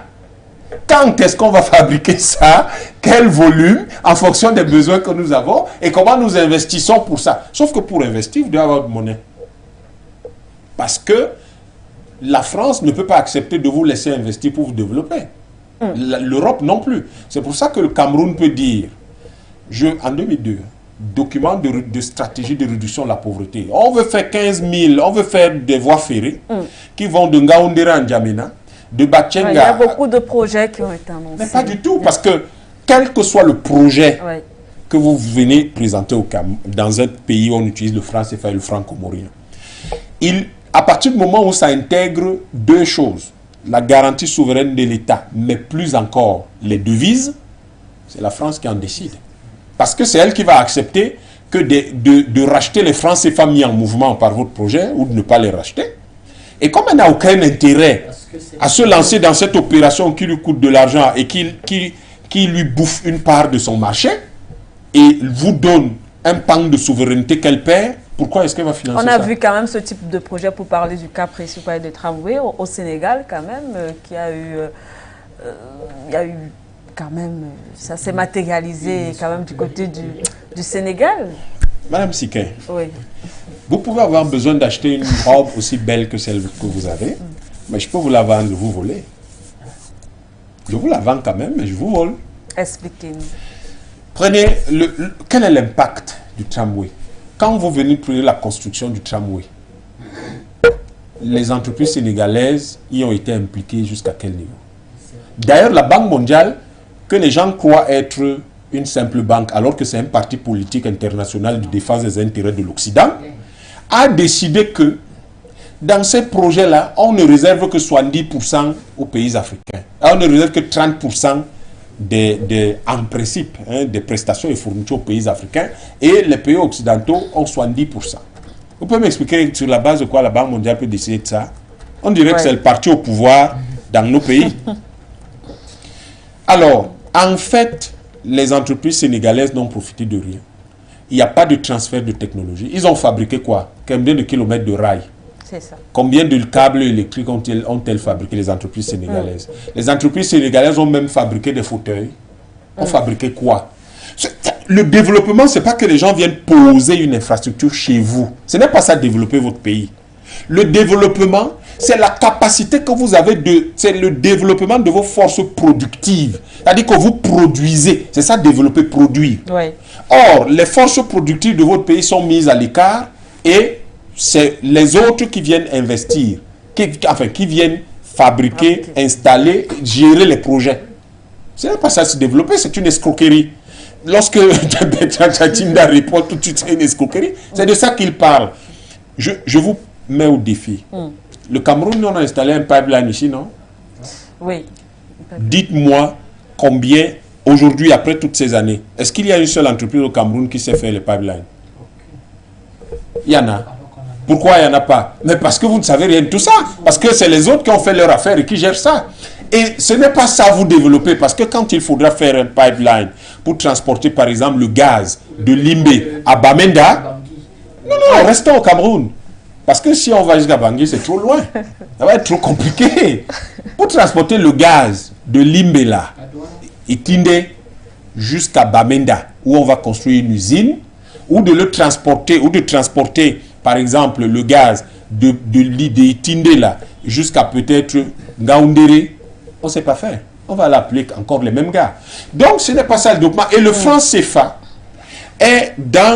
c'est l'outil qui fait que nous ne sommes pas capables de faire. Je vous parlais du chemin de fer. Quand on a voulu faire le chemin de fer de N'Djamena de Ngaoundéré à N'Djamena, de Batchenga à Bangui, de Ezeka jusque vers le Congo, parce que si vous faites le chemin de fer d'Ezeka jusqu'à Brazzaville et on fait un pont jusqu'à Kinshasa, Ça veut dire que vous pouvez partir et que vous avez tout ça. Et vous avez le chemin de fer qui va donc aller de Ngaoundéré ou de Garoua jusqu'à Maïdougouri, un peu partout. Et de Douala à Bouéa et de Bouéa à Calabar. Ça veut dire qu'on peut partir en train de N'Djamena jusqu'à Johannesburg, jusqu'à Cape Town. C'est ça. Développer un pays, développer un peu. Et c'est ça que nous devons savoir faire. Sauf que les gens vont vous dire que vous ne pouvez pas le faire. Vous n'achetez rien, vous ne faites rien. Et ils vont le faire subtilement en réduisant la masse monétaire. Parce que c'est la masse monétaire qui vous donne la capacité d'investir. Et ce n'est pas vous qui décidez de ce que c'est que la masse monétaire. Pourquoi la Chine fait 240%? Parce que c'est la demande du marché. Dr Ndoumé vous a dit, c'est que les opérateurs économiques demandent et la Banque centrale réagit. Merci à vous, Dr Yambi Timba. On va, avant de vous passer la parole, Monsieur Bertrand Tatinda, on va prendre Monsieur Peter depuis l'Écosse qui est au standard. Bonsoir, Monsieur Peter. Bonsoir, Madame Ndoumé. Merci beaucoup, Constance. Je veux saluer Dr Yam, Dr Tatinda et aussi l'autre invité qui a très bien parlé quand je vais sur le Skype. Je vais être très, très bref parce que moi, quand on me parle de franc CFA, j'ai un peu le problème de ventre parce que ça fait trop mal de comprendre qu'on a pu endormir nos dirigeants. Je ne veux pas faire la politique, mais je vais rester dans le cadre économique. On a pu endormir nos dirigeants.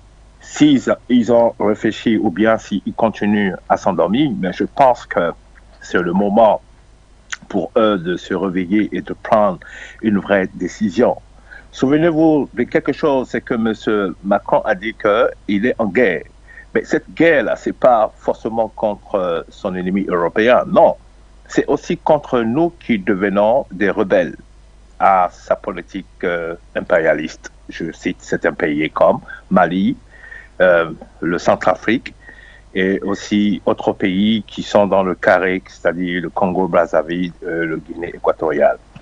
Nous avons une monnaie de singe, comme ils ont parlé à vos invités, c'est pas seulement aujourd'hui, mais dans autre émission. Mais quand on voit un peu ce que l'Allemagne a fait selon le narratif de votre invité, je constate que c'est le photocopie de ce que Hitler avait pratiqué sur les occupations en Europe, qu'il avait fait pour pallier le fondement productif des pays conquis. Et c'est exactement ce que la France est en train de faire pour asseoir un système d'occupation et d'échange de ressources.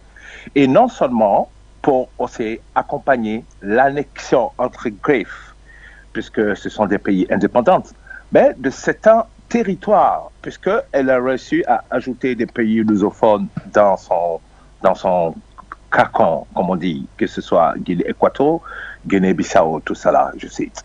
Et ce que les Allemands ont fait lorsque Hitler avait créé le Reichskreditkassen, c'est cette caisse de crédit qu'ils ont créée de Reich qui ressemble à la caisse française de développement dans ces pays occupés, que moi je peux appeler et considérer comme l'occupation. Pour moi, tous les pays qui utilisent le franc CFA sont des pays sous l'occupation des finances françaises. Donc, la seule chose pour sortir de là, c'est faire exactement ce que la France a fait pour combattre le Reich et retrouver sa liberté avec le franc français qui s'est remis sur pied à partir de 1948.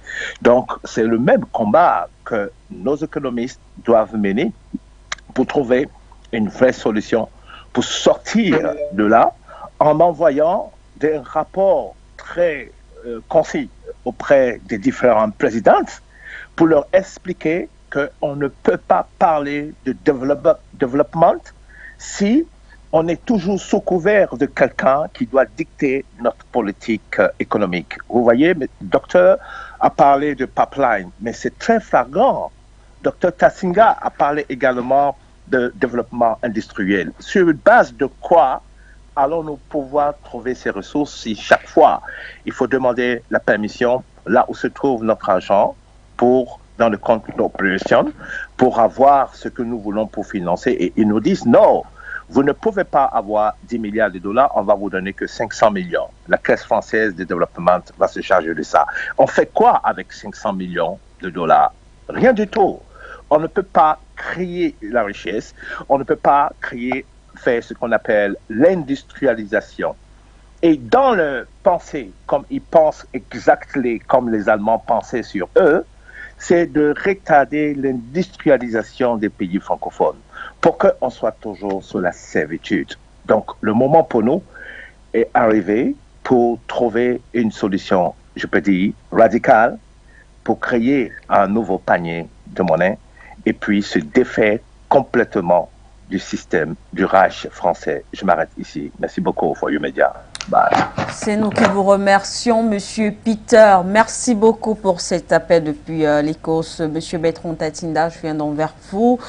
Alors, comme on l'a dit, et bien sûr à la suite de Monsieur Peter au téléphone, alors à partir de la monnaie, on le sait, on ne contrôle pas seulement l'économie, on contrôle aussi finalement, lorsqu'on écoute les explications, même la politique. Alors, est-ce à dire que, je sais pas, c'est une question, une évidence, comme on le disait tantôt, la France finalement, via le franc CFA, contrôle également les politiques africaines, la continuité de la France-Afrique finalement? C'est une émission d'évidence. À la limite, on dirait que vous êtes panéliste ici, parce que vos questions sont un peu comme pour compléter notre raisonnement. Quand j'ai suivi le brillant raisonnement de M. Ndouma, complété et expliqué par M. Timba, mais les bras m'en sont tombés. Ben, ils m'en tombent déjà depuis avec cette histoire, m'en sont tombés. Ça veut dire qu'il n'est même pas possible d'avoir un opérateur économique fiable dans notre pays. C'est-à-dire, ça veut dire qu'il n'est pas possible d'avoir, je veux faire un peu l'analogie, un Dangote, un opérateur économique. Parce qu'un opérateur économique fiable, c'est l'État et la Banque centrale. Voilà. Comment vous le faites? Et les milieux d'affaires, pire, nos milieux d'affaires, sont obligés de servir les intérêts du MEDEF. C'est-à-dire que notre JICAM est obligé d'être un peu attaché commercial du MEDEF. Interdiction de concurrencer les intérêts du MEDEF. Vous savez comment Bolloré devient grand?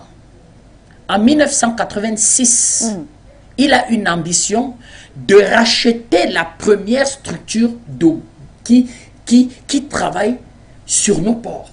10 000 employés. À cette époque, Bolloré a une petite entreprise héritée de son père. Il a une centaine d'employés. Et il a une autre ambition de racheter la banque Rivo. La banque Rivo était la banque qui concentrait des intérêts financiers des colons, de ceux qui s'étaient enrichis à partir des colonies, des financiers coloniaux. Comment il va le faire? À partir de deux faits. Monsieur Édouard Balladur, par la cohabitation, arrive dans le gouvernement de Jacques Chirac en 86. Il y a cohabitation en 86 en France. Et monsieur Édouard Balladur est fait ministre de l'économie et des finances. Et il va avoir la chance d'avoir un ami breton comme lui à la tête de la banque Lazare. Monsieur Ndouma vous a expliqué l'intérêt de ce qu'on appelle banque d'affaires. Donc, étant dans le cercle de ce qu'on appelle le club 30 breton, il verra son ami Lucas. Il dit, je suis intéressé par cette histoire. Et l'homme politique va y mettre du sien et arbitrer. Parce que c'est à cette époque qu'il rentre sa concurrence et il rentre en confrontation d'affaires avec Jacques de Puy-Doby. Parce que Jacques de Puy-Doby, aussi qui est dans les milieux des ports africains, lorgne cette grande entreprise dont j'ai oublié le nom, qui concentre 10 000 salariés qui travaillent sur les ports africains. Et M. Balladur décide de prendre la décision et d'orienter sa décision vers M. Bolloré. Mais M. Balladur lui dit, moi je suis ministre de l'économie et des finances. Je prends la décision politique, toi tu trouves l'argent. Eh bien, il appelle son ami Lazare qui est banque d'affaires et M. Lazare met l'argent. Bolloré attrape la banque Rivo et il attrape cette grande entreprise. Regardez comment il devient pratiquement l'alpha et l'oméga de nos vies. Parce qu'il devient l'acteur économique majeur de nos ports. Vous voulez, Madame Siké, que je vous dise l'intérêt des ports? Vous voyez donc l'importance d'avoir un un gouvernement souverain, capable de prendre des décisions souveraines pour l'intérêt de son peuple. 2, une banque centrale souveraine qui décide, ou des banques d'affaires, des banques d'investissement qui décident. Moi, je veux même plus. Si on avait même des espèces de, Dr Ndouma, de fonds de garantie. Parce que j'en suis à regretter les Fogapé. Parce qu'aujourd'hui, pour développer même une affaire de 5 millions, les gars ont des problèmes. Nous avons des enfants ici à Limbe qui développent des applications qui peuvent... Vous savez, il suffit d'un jeu, Madame Siké, de pouvoir mettre sur pied un logiciel de jeu. Mais vous pouvez le vendre à 5 milliards de dollars. Oui. La Nintendo, si c'est la sorcellerie, des enfants le développent. Ici, c'est des programmes. C'est des programmes. Un programme de jeu, un enfant prend son ordinateur, donc on fait des consoles algorithmes à partir de son bic sur un bout de papier et le développe dans un langage informatique. C'est ça le jeu. Or, ces enfants-là, des fois, ont besoin, Dr Ndouma, de petits crédits dans un début de petit crédit. Mais il n'y a même pas de petit crédit chez nous. On vous demande un titre foncier. Vous apportez un titre foncier de votre village, on vous dit on veut un titre foncier de Bonandio. Bonandio, c'est le quartier d'affaires du Cameroun. Ça va chercher à 650 000, voire 1 million de francs le mètre carré. De vous à moi, combien de jeunes Africains peuvent produire un titre foncier bord d'une route goudronnée sur Akwa et à Bonandio pour garantir en quelque sorte un petit crédit? Ceux qui en ont n'ont pas besoin de crédit. Mais vous voyez l'intérêt. Et dans ce climat, qu'est-ce qui devient le sursaut à la sanction sociale? Le décret. Tout le monde est à la recherche du décret. Parce que le décret fait de vous un homme politique important. Le décret peut même faire de vous un homme d'affaires important. Parce que nous, moi je le dis souvent, nous avons des hommes d'affaires décrétés. D'où 70 000 candidats pour intégrer l'École nationale d'administration et de magistrature. Comment vous expliquez ça? Vous croyez que les Camerounais, c'est parce qu'ils se disent que à la sortie de cette école, j'ai le décret d'intégration. Et au bout de 5-6 ans, je suis décideur. Voilà comment sont structurés nos pays. Et un pays comme ça, comme l'a dit M. Timba, vous construisez quoi?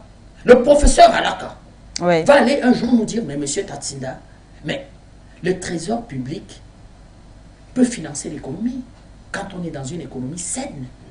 C'est-à-dire que les recettes, la trésorerie là, de l'État là, peut être utilisée même comme une banque centrale. Il faut avoir la banque centrale et la trésorerie de l'État est un ajout de la banque centrale pour financer l'économie. Je vais lui dire, mais professeur, on me parle de cette histoire d'inflation. Il va me dire, ne te laisse plus jamais impressionner par ça. C'est une formule mathématique, c'est-à-dire comme nous les physiciens, P égale mg. C'est-à-dire le poids égale la masse multipliée par l'attraction gravitationnelle, dépendamment du lieu où tu te trouves. Formule mathématique que tu appliques bêtement. Il dit, la maîtrise de l'inflation, un enfant brillant de 2e année d'économie peut expliquer comment on maîtrise l'inflation. Pourquoi on vous impressionne avec l'inflation? Ils vont plus loin en disant, vous avez la stabilité monétaire. Vraiment, économie, dis-nous. Tu m'avais expliqué que justement cette parité fixe et cette pseudo-stabilité militaire fait que vous n'avez pas une réflexion stratégique. Quand on n'a pas de réflexion stratégique, on grandit. On devient idiot, on tourne en rond.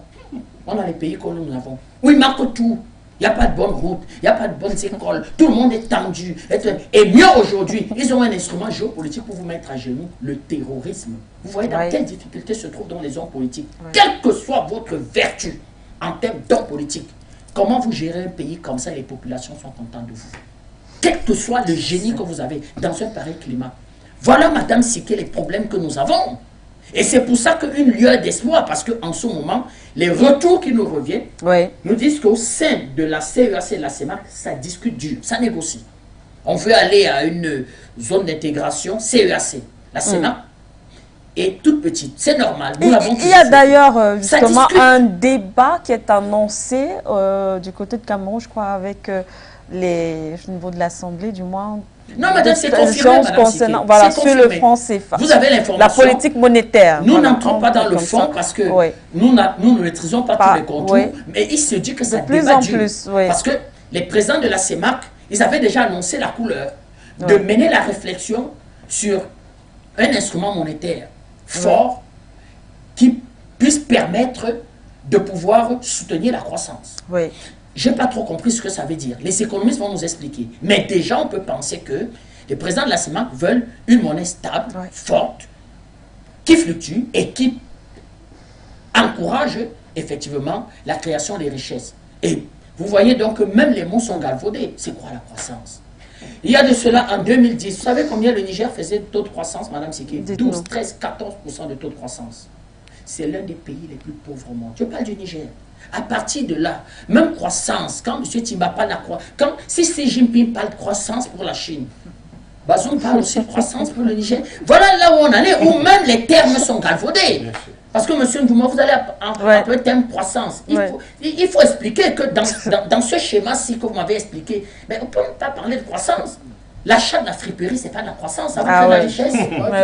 Voilà un peu, Madame Siké, l'environnement, même pour l'homme politique, de savoir qu'il ne peut pas y avoir de politique. C'est-à-dire qu'il n'y a pas d'homme politique, ça pervertit la politique. C'est pour ça que vous passez à la télé, vous dites un homme politique, on dit regarde-moi ce démagogue, ce voyou, les menteurs, tous les hommes politiques. Mais parce qu'il y a, on ne fait pas de politique, il n'y a rien, on ne peut rien faire. Merci à vous, Monsieur Tatinda. Monsieur, alors est-ce que les pays africains qui utilisent le franc CFA, c'est vrai, on a vu d'ailleurs même aussi à travers les images, la population, les peuples africains qui réclament une sortie du franc CFA.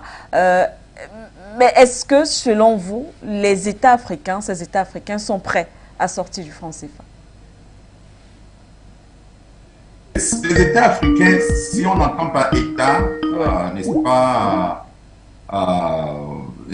les peuples, les peuples qui sont dans ces pays-là, on va dire que les peuples sont déjà en avance par rapport à leurs dirigeants qui, eux, sont encore à la traîne. Et c'est pour ça que ce travail de conscientisation, ce travail d'éducation que nous faisons doit continuer inlassablement, parce que c'est de cette façon que ces peuples vont pousser leurs dirigeants à suivre, n'est-ce pas, leur volonté. Donc, je crois que les peuples sont en avance et on le constate partout en Afrique aujourd'hui. Et c'est pour ça qu'on a ces coups d'État qui arrivent à des moments où on s'y attend le moins.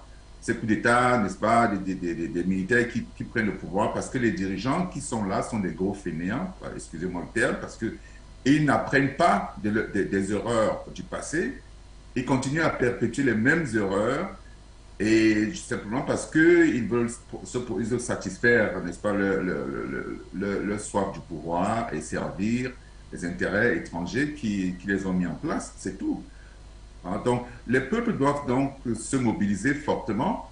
Moi, j'encourage ce qui se passe en Centrafrique, ce qui se passe au Mali, au Burkina Faso, au Niger même récemment. Je pense qu'on a vu des marches fortes et avec toutes les organisations nationales et internationales, n'est-ce pas, qui ont été mises en branle avec, n'est-ce pas, ce monsieur, ce bénino français, je crois que c'est Kenny Seba, qui a fait un travail sérieux, n'est-ce pas, en faisant le tour, n'est-ce pas, des pays africains, des ACP, des pays de la Caraïbe, pour en parler, pour éduquer, pour montrer aux gens qu'effectivement, ce n'est pas parce que vous êtes dans les Caraïbes, dans le Pacifique, que vous n'êtes pas concerné par cette lutte.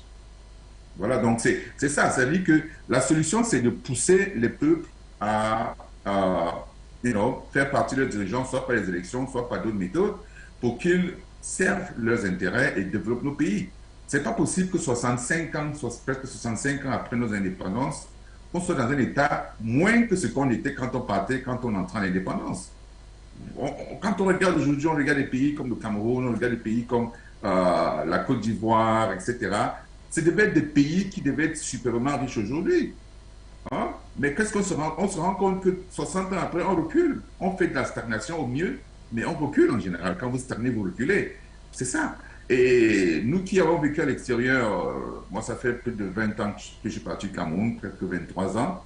Quand je partais du Cameroun, l'état du pays était encore acceptable. On avait encore des bourses en tant qu'étudiant, on avait un certain nombre de facilités de transport, il y avait de bus, il y avait les routes étaient là. Mais quand je rentre, il y a 2-3 ans que je suis rentré au Cameroun, c'était le délabrement total, les choses ne vont pas. Tout va de mal en pire sur ce plan-là. Ça veut dire qu'il y a problème. Mais les gens qui y vivent pensent que non, c'est nous qui exagérons parce que nous avons vécu les temps à l'étranger. Mais non. Au moins, le statu quo, quand on partait, on a au moins ça comme référence. Mais quand on rentre, le statu quo est complètement disparu. C'est-à-dire que cette référence a disparu. Parce qu'on recule, on recule. Donc, c'est-à-dire que véritablement, nous devons pousser nos dirigeants. Je salue, n'est-ce pas, les initiatives, n'est-ce pas, dont vous parlez tout à l'heure, M. Bertrand, dont parle tout à l'heure M. Bertrand Taxina par rapport à la CEAC, qui est en train de voir dans quelle mesure, n'est-ce pas, apporter des changements majeurs par rapport à une monnaie africaine, une monnaie du moins de l'Afrique centrale. C'est une bonne initiative. Si elle peut être, n'est-ce pas, si elle peut apporter les solutions que nous souhaitons, c'est-à-dire que cette monnaie doit être en mesure de fluctuer par rapport n'est-ce pas, au marché et de pouvoir nous donner l'opportunité de pouvoir faire des investissements colossaux, n'est-ce pas, pour pouvoir atteindre nos objectifs. C'est tout ce qu'on demande. Il faut une flexibilité à cette monnaie au lieu d'avoir cette rigidité que nous vivons aujourd'hui avec l'euro. C'est absolument impossible de se développer de cette façon avec notre argent qui est fabriqué à l'extérieur, en France, je crois que c'est à Chamalières en France, mais c'est terrible cette histoire. On ne peut pas travailler comme ça, on ne peut pas fonctionner, on ne peut pas faire de planification, on ne peut pas faire de politique monétaire, on ne peut rien faire. C'est absolument... c'est quand quelqu'un entend ça et qui n'est pas de notre zone, il se demande, mais est-ce que vous êtes malade, vous dormez là-bas chez vous, qu'est-ce qui se passe? Donc, c'est vous dire quelle est la rage que les gens ont quand ils pensent à cela et se disent, mais purée, qu'est-ce qu'on en fait? Et donc, je crois qu'il faut continuer ce travail d'éducation. Moi, je pense que les solutions sont là, les performances, les expertises sont disponibles pour que les Africains puissent pouvoir créer des monnaies fortes, bien gérées, avec une rigueur, une indépendance, n'est-ce pas, des banques centrales qui permettra aux pays africains de prendre les décisions nécessaires sans nécessairement, n'est-ce pas, vaciller par rapport aux besoins des politiques. Parce que c'est ça un peu le grand problème lorsque les politiques se mêlent de la gestion financière, eh bien, tout tombe parce qu'on veut servir un gouvernement alors qu'il faut servir un État. Donc, il faut des dirigeants solides, il faut des experts, n'est-ce pas, dans cette banque centrale qui font le travail et qui sont indépendants. Au moins, n'est-ce pas, sur le plan de la gestion de la monnaie, parce qu'on sait toujours que l'indépendance est toujours relative. Alors, donc, moi, je pense que pour répondre à votre question, Madame Manuela, il faut continuer à sensibiliser, à éduquer, parce qu'il n'y a pas d'autre choix. Nos peuples sont de plus en plus matures, sont de plus en plus éduqués et comprennent donc les enjeux, n'est-ce pas, à avoir une monnaie qui leur permette de se développer. Si le dollar est fort aujourd'hui, et les Américains font tout pour garder la suprématie du dollar, n'est-ce pas, quitte à faire des guerres nucléaires s'il le faut même, parce que c'est ça le problème. L'Amérique se sent menacée par cette dédollarisation qui est en cours avec la Russie, la Chine et les pays du BRICS qui sont en train de mettre, n'est-ce pas, la puissance du dollar en danger. C'est parce que cette puissance du dollar permet à l'Amérique de rester puissante, de pouvoir gérer son économie et gérer le monde, n'est-ce pas, à travers, n'est-ce pas, cet outil qu'on appelle le dollar. Lorsque vous faites des transactions en dollars, les États-Unis tirent un bénéfice là-dessus.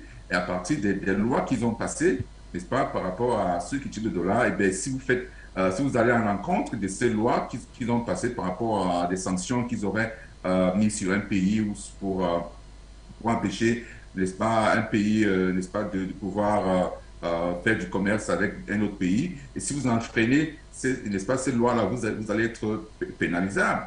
On a vu ce qui se passe en France, en Suisse, etc. Les banques françaises, les banques suisses qui ont souffert, n'est-ce pas, de ces décisions-là. Donc, le contrôle de la monnaie est très vital. Si les gens pensent que la monnaie ne sert à rien, regardez ce qui se passe aux États-Unis. Voyez comment les États-Unis font avec ce qu'ils font avec le dollar. Est-ce qu'ils s'amusent avec le dollar? Non. Ils sont sérieux, ils sont prêts à aller en guerre. C'est ça. C'est pour dire à quel point la monnaie,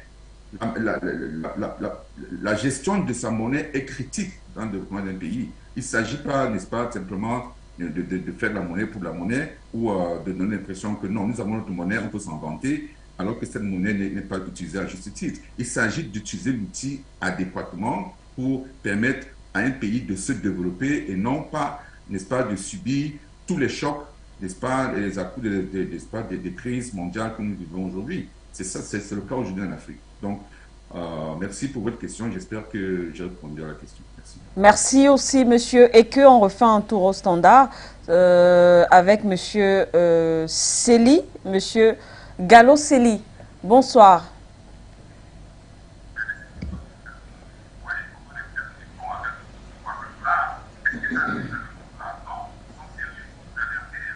Monsieur Sely, ne vous réécoutez pas. Vous êtes en direct. Je pense que vous réécoutez à la maison. Baissez le volume de votre récepteur.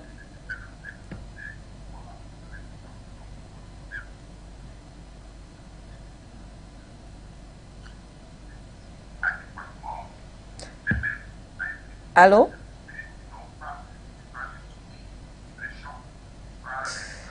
Alors, on va reprendre l'antenne, la réalisation, bien vouloir informer M. Sely qu'il est à l'antenne. Il baisse simplement le volume de son téléviseur. Il n'a pas besoin de se réécouter pour participer.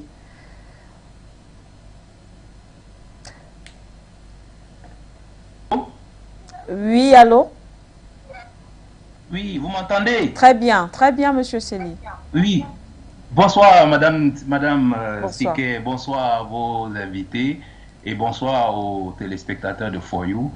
Madame Siké, j'appelle parce que ça fait plus de 11 ans que vous avez pris les taureaux par les cornes pour nous expliquer que cette monnaie est une merde.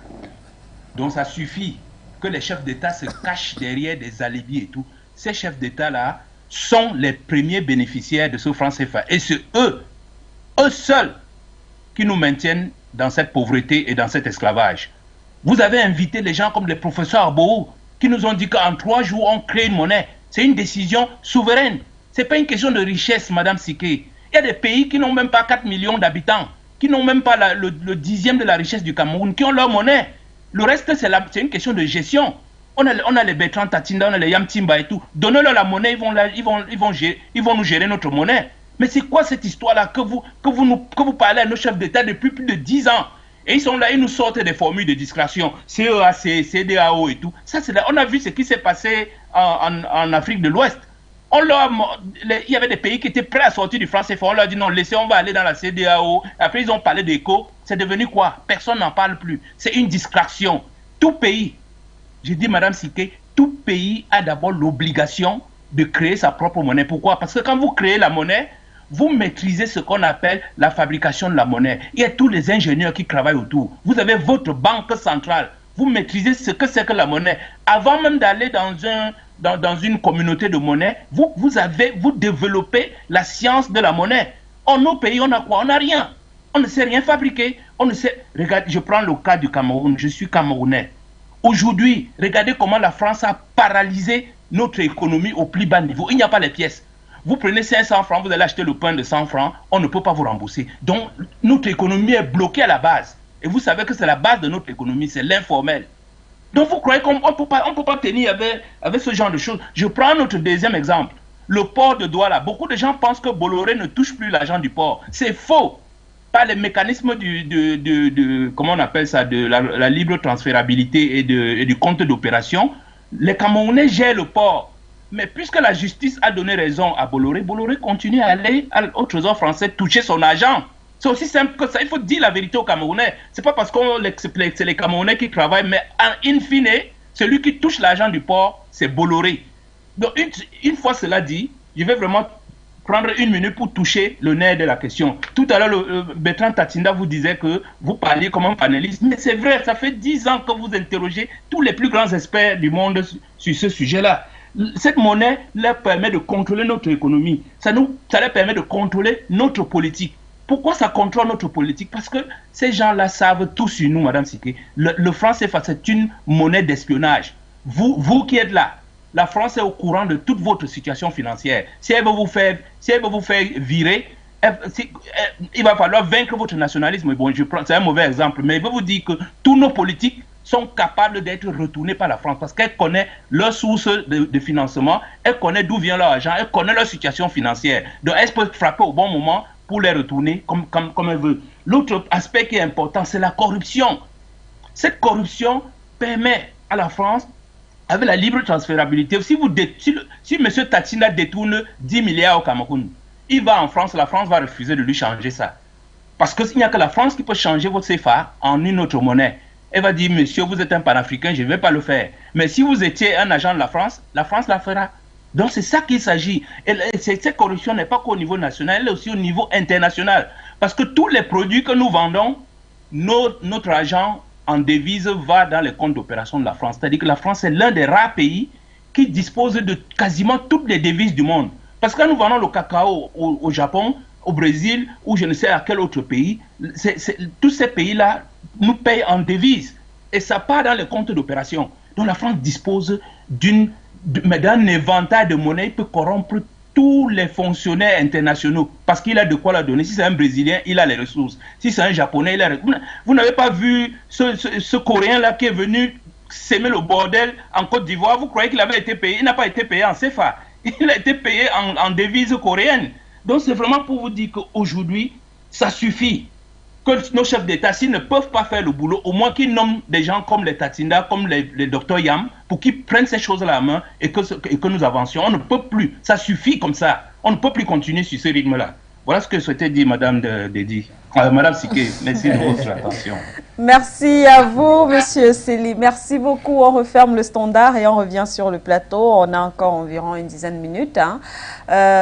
Docteur Ndouma, peut-être la même interrogation posée à Monsieur Eke. Est-ce que l'Afrique, les États africains sont prêts aujourd'hui, peut-être pas prêts en termes de décision politique, parce qu'on parle bien sûr de volonté politique, mais si aujourd'hui on décide de sortir du franc CFA, est-ce que nos économies sont prêtes à affronter ce qui pourrait justement arriver après la sortie du franc CFA? Ça a trop duré. Est-ce que le climat est favorable à une sortie du franc CFA? Moi, je ne comprends pas ce que vous appelez climat favorable.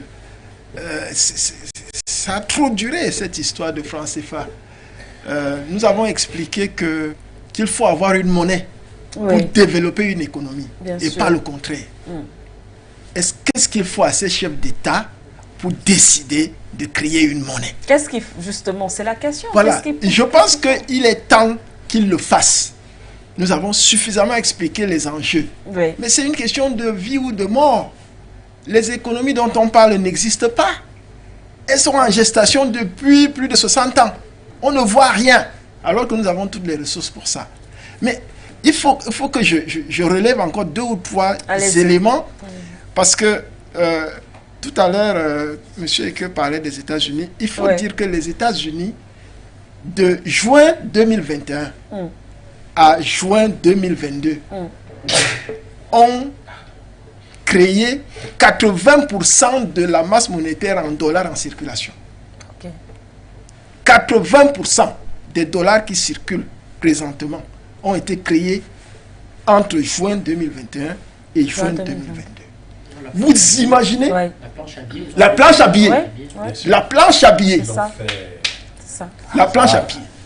C'est vrai qu'une grande partie de cet argent est rentrée dans l'industrie de l'armement. Mais en réalité, ça crée de l'inflation.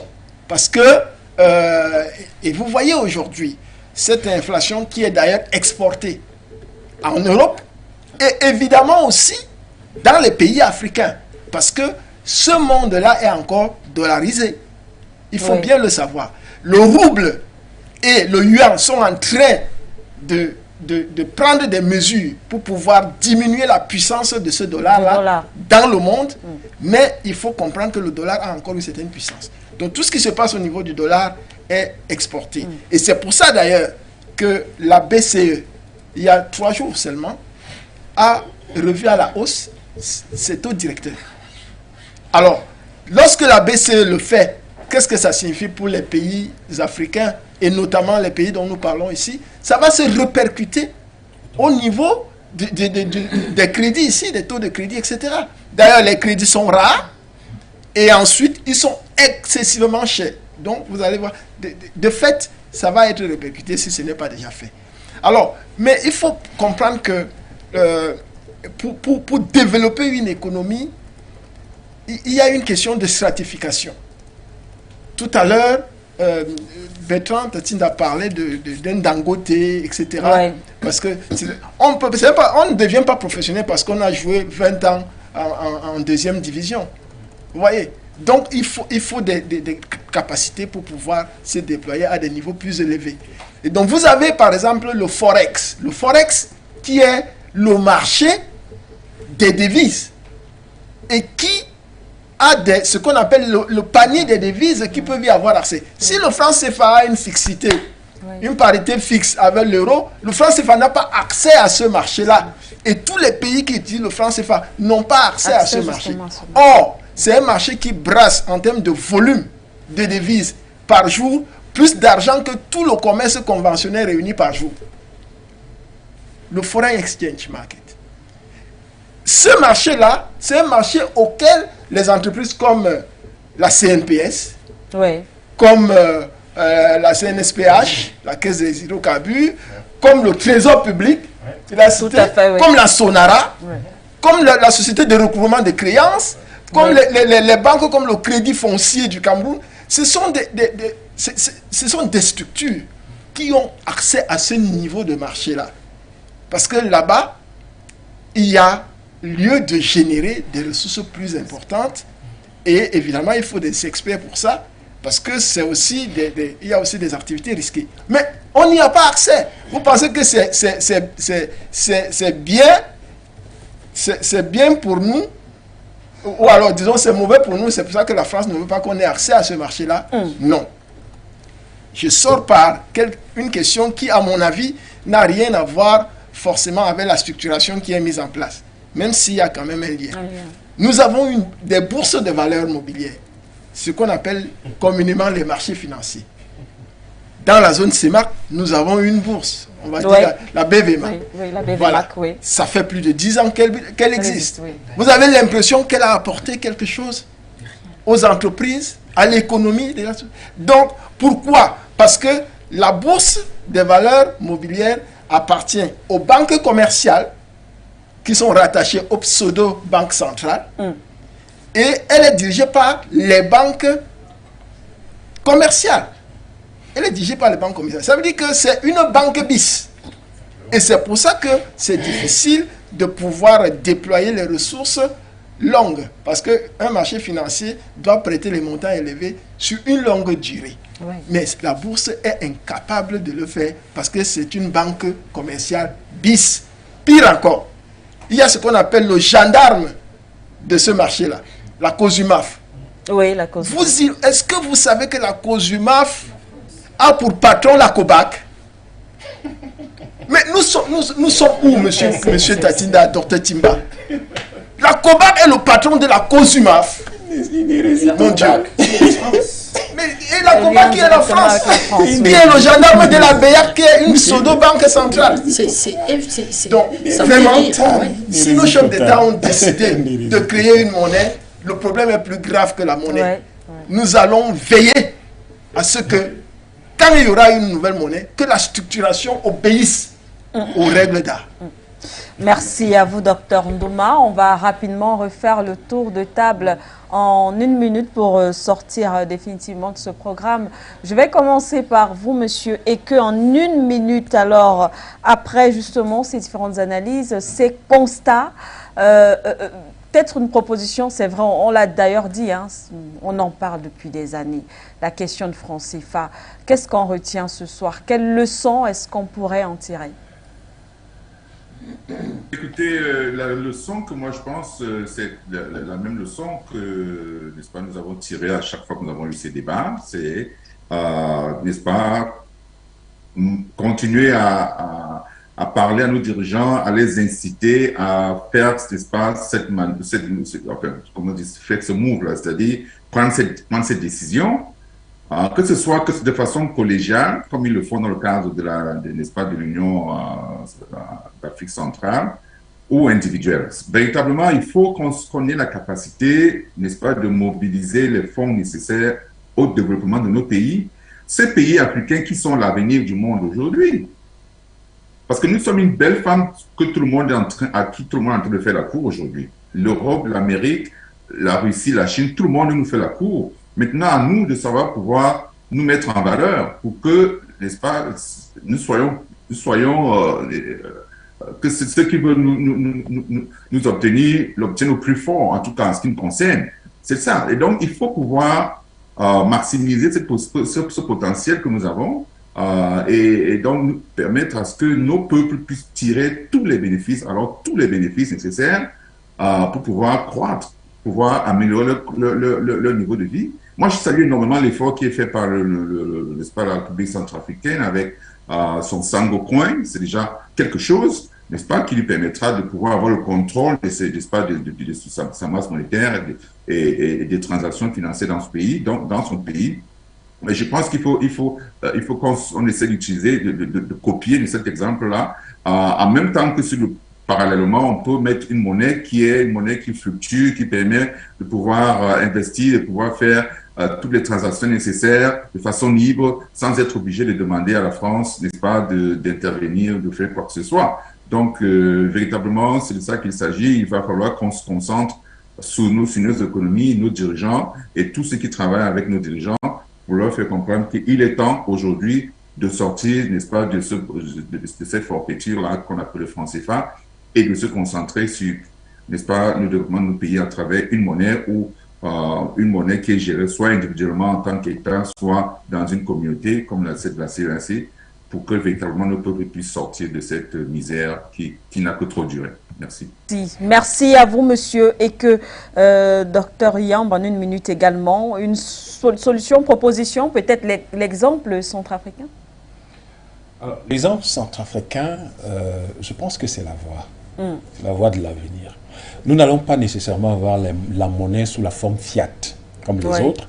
Et aujourd'hui, le Bitcoin est présenté même par le gendarme du secteur financier américain, la SEC, Security Exchange Commission, comme étant de l'or pur. Il compare le Bitcoin à de l'or, une matière première véritable. Donc, je crois que la Centrafrique montre le chemin et il va falloir que nous prenions de bonnes décisions. Mais il faut, pour que ça change, que ceux qui justement savent, qui ont parlé, qui ont œuvré, qui ont expliqué, mais qu'ils soient là pour signer les décrets, promulguer les lois, discuter des lois, les adopter, les promulguer, et puis les exécuter. Voilà la raison pour laquelle aujourd'hui nos dirigeants, nous n'allons pas couper les têtes de ceux qui dirigent nos pays. Ils ont fait ce qu'ils ont fait, nous leur disons merci, mais nous pensons que, comme l'a dit le président Yahi Boni hier à la suite du discours du colonel Maïga, eh bien, les jeunes comprennent parfaitement aujourd'hui les enjeux et savent exactement ce qu'il faut faire. Les vieux peuvent aller mourir tranquillement et en paix. Donc, pour cela, nous disons ceci. Nous disons que il s'agit pour les nouvelles générations panafricanistes de passer du panafricanisme tribunitaire où on explique, on parle, on écrit, etc., à un panafricanisme d'action.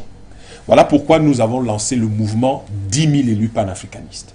Et ce mouvement 10 000 élus panafricanistes a pour but, vous tous, nous tous, dans tous les pays africains, que nous puissions nous regrouper. Vous pouvez retrouver, vous connaissez mon nom, Yam Timba, vous trouvez ça sur Facebook, vous trouverez le lien. Rejoignez-nous, parce que nous avons deux missions simples.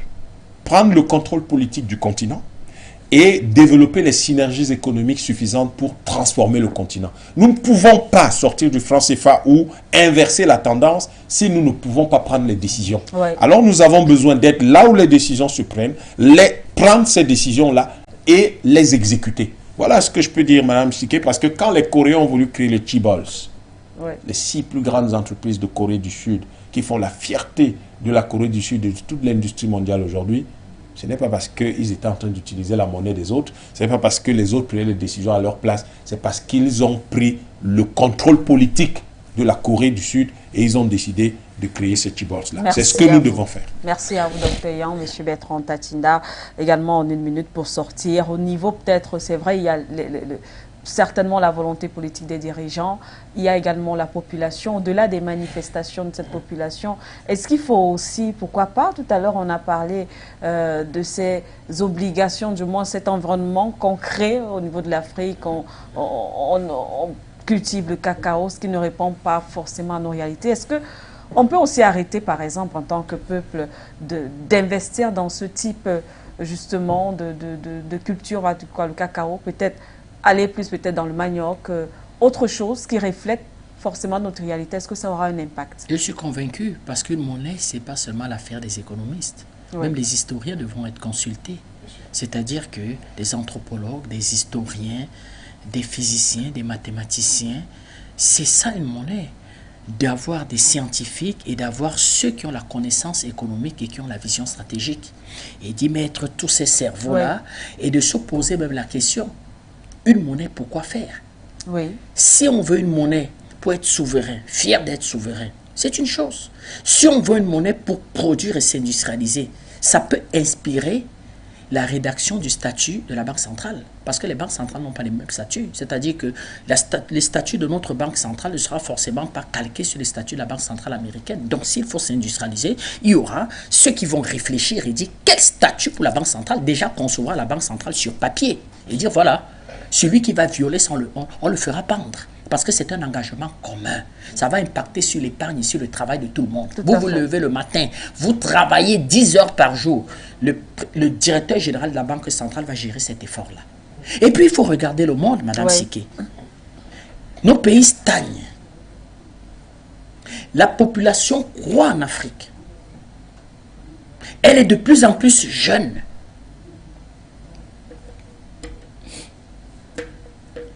Les pays n'ont pas d'amis, n'ont pas d'intérêt.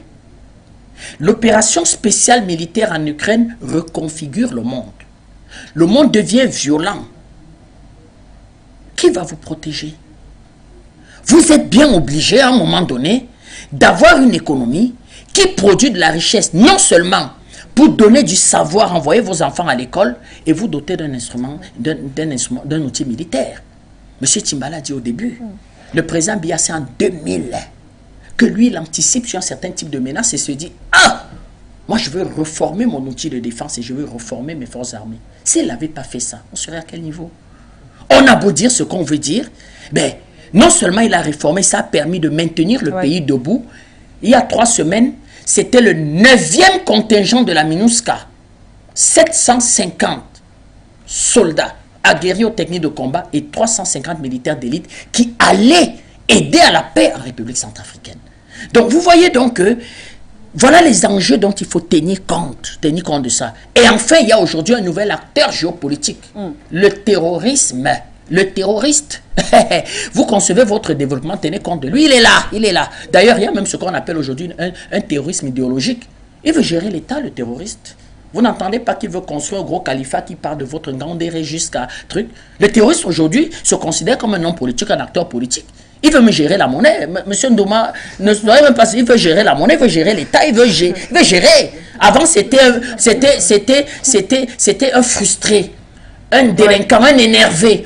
C'est-à-dire, il me posait un acte de terreur pour choquer, pour faire parler de lui. Mais aujourd'hui, il y a le terrorisme idéologique. De dire que voilà ma vision économique. Ils ont une vision économique. Les terroristes ont une théorie économique. Donc, vous voyez donc que les États sont obligés de pouvoir, à partir de cet outil-là, qu'on appelle la monnaie, de pouvoir trouver des solutions à ces différents problèmes. Merci à vous, M. Tatinda. Dr Ndouma, on va donc sortir avec vous en 1 minute. Alors, la CEMAR, le taux des échanges, c'est environ 5%. Et là, je suis très gentil. Quand on prend toute la zone là, on est à peine à 11-12%. Et quand on prend tout le continent africain, nous sommes à 15% à peu près. L'Union européenne, c'est 65% des échanges.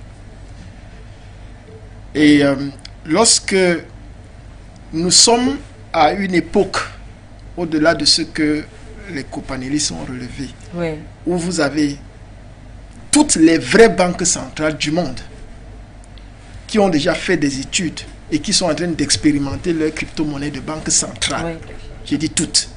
Sous la supervision, et là c'est une supervision vraiment technique, de la Banque des règlements internationaux, qui est la banque des banques centrales, et que l'Union africaine annonce que elle va créer une monnaie de l'Afrique en 2063, j'ai froid au dos. Et voilà les institutions que nous avons. La 4e révolution du numérique, la seule époque révolutionnaire dans l'industrialisation qui permet à l'Afrique de faire ce qu'on appelle le saut de grenouille. C'est-à-dire que sans tenir en compte le retard que nous avons technologiquement parlant, on peut se mettre au même niveau que les autres. Et c'est là où l'Union africaine nous annonce que C'est dans combien d'années là? Dans 40 ans. Beaucoup tellement. Ça fait 40 ans quand même. Donc il est temps, vraiment, bravo encore pour le président Touadéra. Il faut que les autres prennent son exemple. Parce que créer une monnaie digitale de banque centrale, c'est plus facile. Et nous avons tout pour ça. Que créer une monnaie fiduciaire.